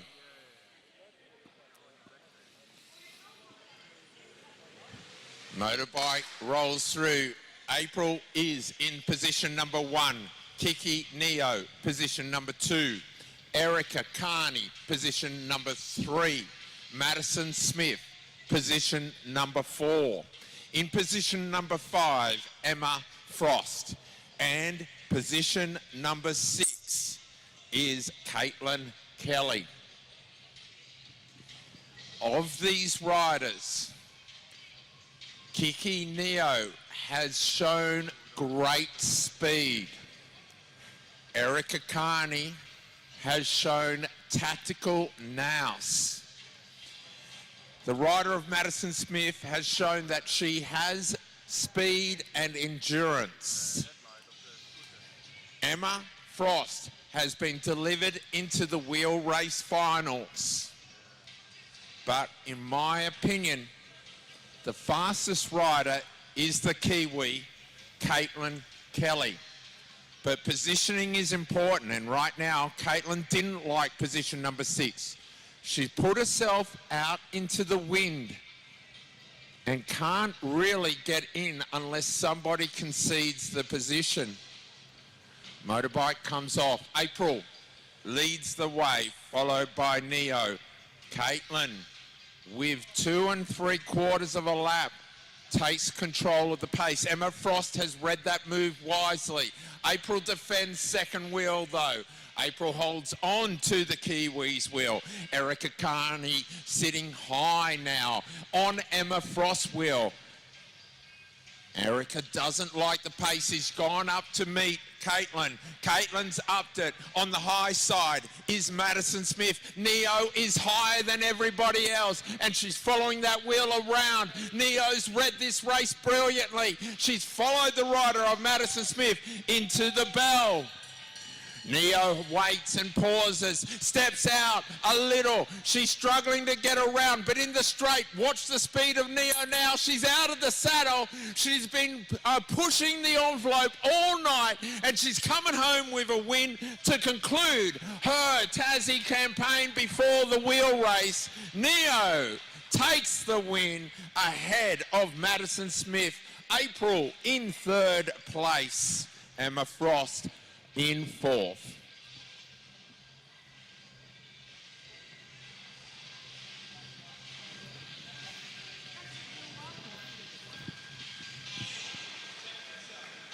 Well, ladies and gentlemen, your winner from Malaysia, Neo, takes it out.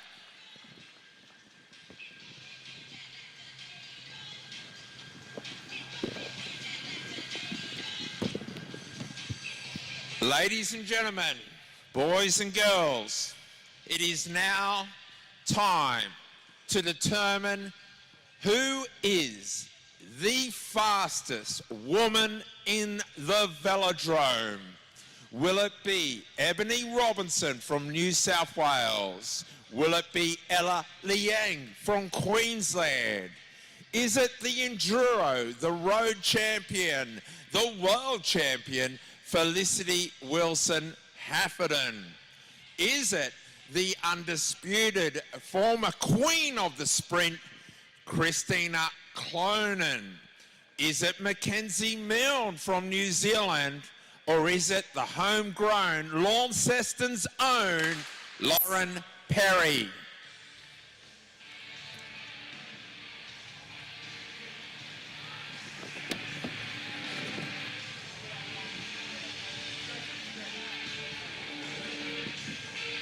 The order drawn. Wilson-Hafferton at the front. Ella Liang, position number 2. Lauren Perry, position 3. Ebony Robinson, position 4. Mackenzie Milne, position 5.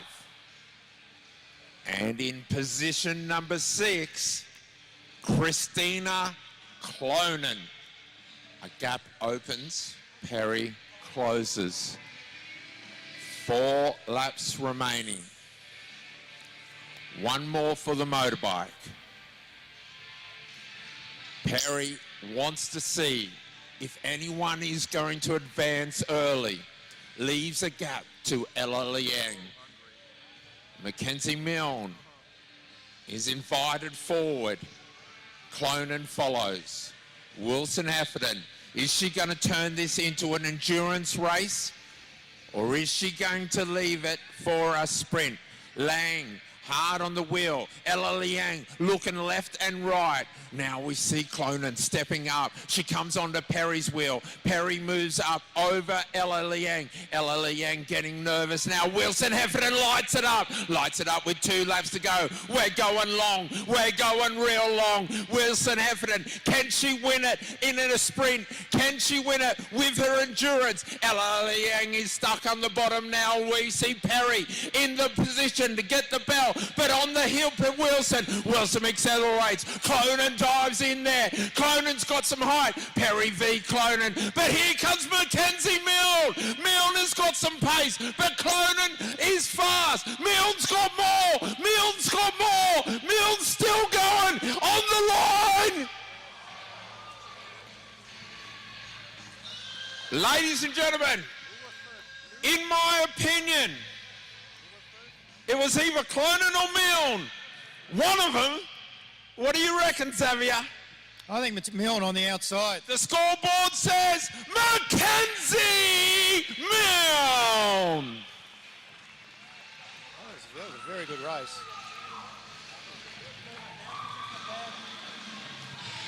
What a ride by the New Zealander, Mackenzie Milne.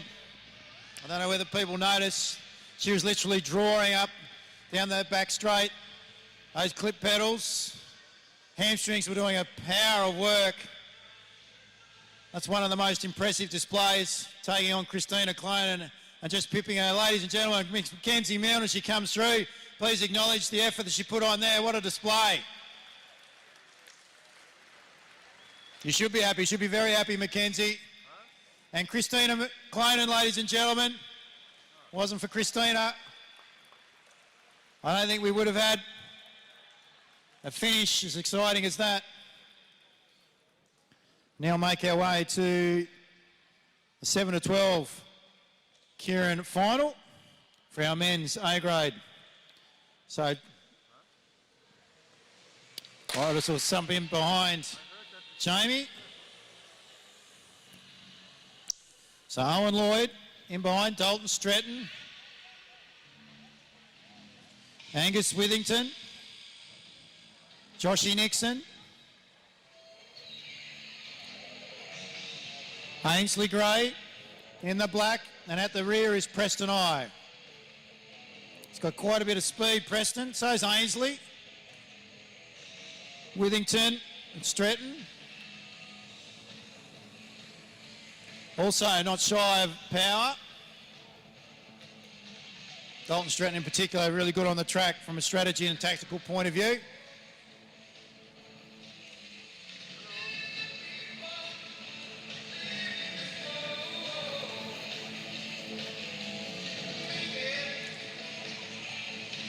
Round they come. They get one more lap behind Jamie. And they'll be let off. No change to the starting positions. Notice Stretton there, just giving himself a little bit of room behind Owen Lloyd. Aware of what's going to happen from behind. We're looking for Gray, one would imagine. Here comes Preston I, and Gray goes. On cue, right behind him is Preston I. They box in Stretton. They come right around the outside. Stretton jumps onto the back of Ainsley Gray. Preston I jumps onto his wheel. They push him around. They'll greet the judge with 2 to go. 2 to go. Preston I asks the crowd to make some noise as they come around. Concentrate on the track, Preston, as you head down that back straight. Ainsley Gray, still a bike length and a half. In front of Dalton Stretton. Preston I. Then we go to Withington. Here they come this time. Ever the showman is Preston I. Looking to his right, looking to his left. Withington right on his wheel, Stretton around the outside. Here goes Preston I now. 3 wide. Withington sitting right in behind him. Dalton Stretton, the local, down on the inside. Stretton, has he got him? No. Preston I. Withington. Dalton Stretton for third.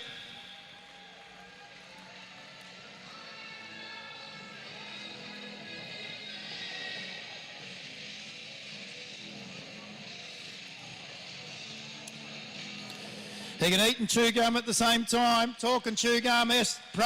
Preston I, ladies and gentlemen. Very good. Great display. Love the crowd involvement.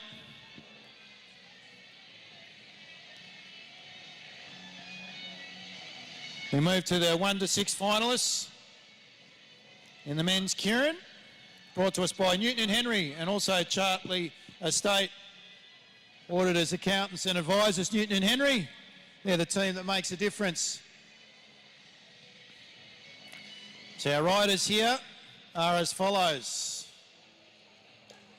Down on the inside we've got Edward Marks, then we go to Toby Jones, Graham Frisley third wheel.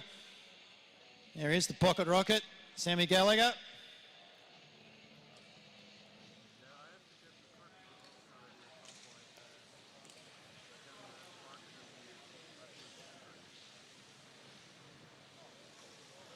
Josh Stuffy and Will Emulus.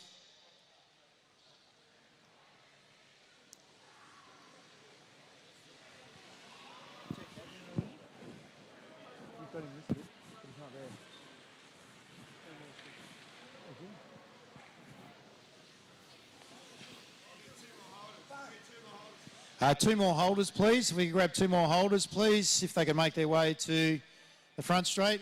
A second holder. Thank you, gentlemen. Ladies and gentlemen, can you please put your hands together for the volunteers and the holders, their support of the cyclists here today. We do sincerely appreciate it. We may not show it often enough. But thank you very much for your dedication towards the athletes here at Launceston, 40th running of the carnival.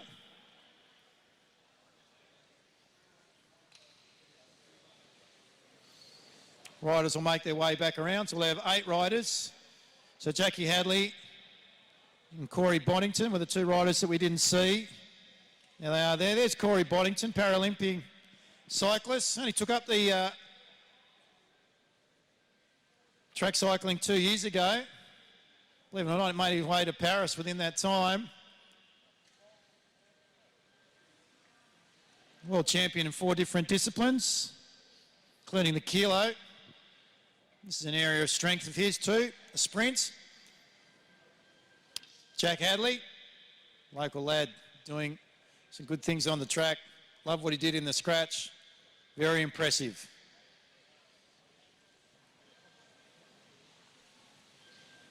So Marks takes up pole position. This has been their random draw, ladies and gents. So Marks, Jones, Frisley, Gallagher, Duffy, Emulus, Hadley, and Boddington.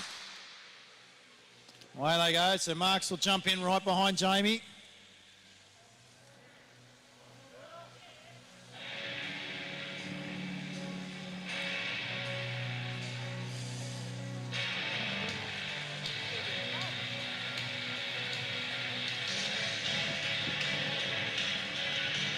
Bit of Foo Fighters for the boys. Pump them up. Sparks will fly, there's no doubt about that. Once we get underway here. No movement with regards to places at this juncture.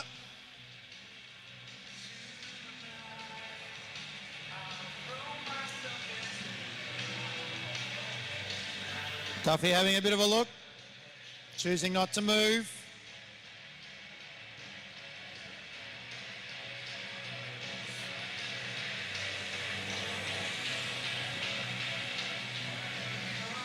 Here comes Corey Boddington now. Hadley sitting right around the outside.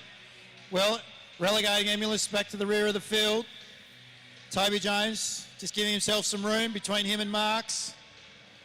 Frisley, Gallagher, a little bit of room also. And Jamie comes off now.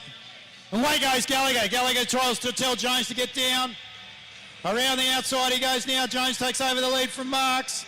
They head down the back straight. Frisley's boxed in. Here comes Josh Duffy, 3 wide.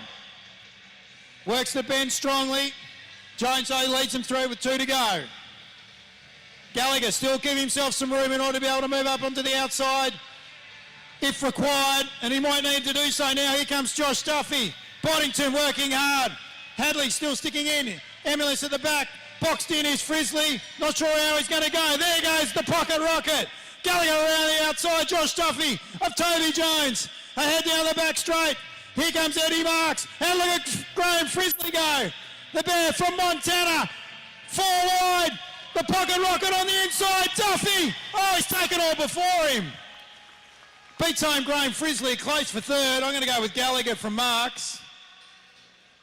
But sparks flied, ladies and gentlemen.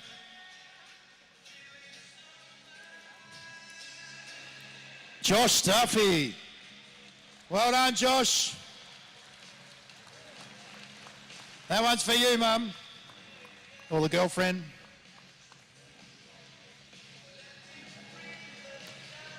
Well done, Josh.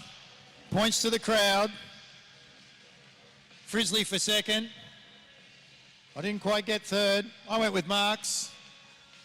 What do we get up there on the scoreboard? It is Ed Marks gets there from Gallagher. So Eddie Marks 3rd in the Newton Henry and Chartley Estate men's A-grade Kieran final.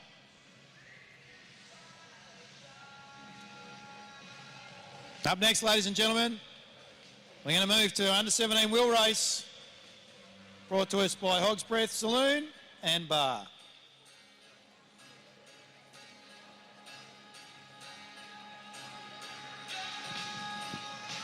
some fresh marks for under 17 wheel race finalists. So out will be Sid Natira, Tim Coombs and Callan Goosen. George Mulhern has been placed on scratch. George Mulhern will be riding from scratch. So we need a holder for scratch, please. Off 20 will be Oscar Pither.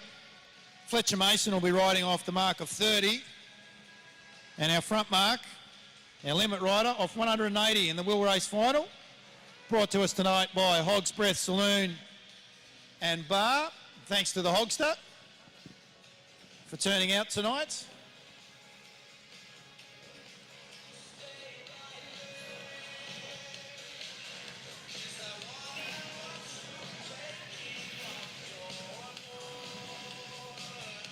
And Ellie Waldock out there on the limit mark of 180. Just going to check the front straight. Front straight is clear. Still waiting for the flag on the back straight. Under 17 wheel race final about to get underway. Brought to us tonight by Hog's Breath Saloon, Bar and Bar. Front straight ready, back straight ready. Riders, attention. And we're underway in the under 17 final race of the evening. It's the wheel race final. Let's see if we can get Ellie Waldock up, ladies and gents. She's taking it up to the boys all night. She greets the judge with 6 to go. And she's got about half a lap. Mulhern riding from scratch. That's a good first lap by Mulhern. He's going to get on the back of Pither. Here comes Waldock. Come on, Ellie. Mason, Pither, Mulhern working hard together now. She's holding her advantage. Is Ellie.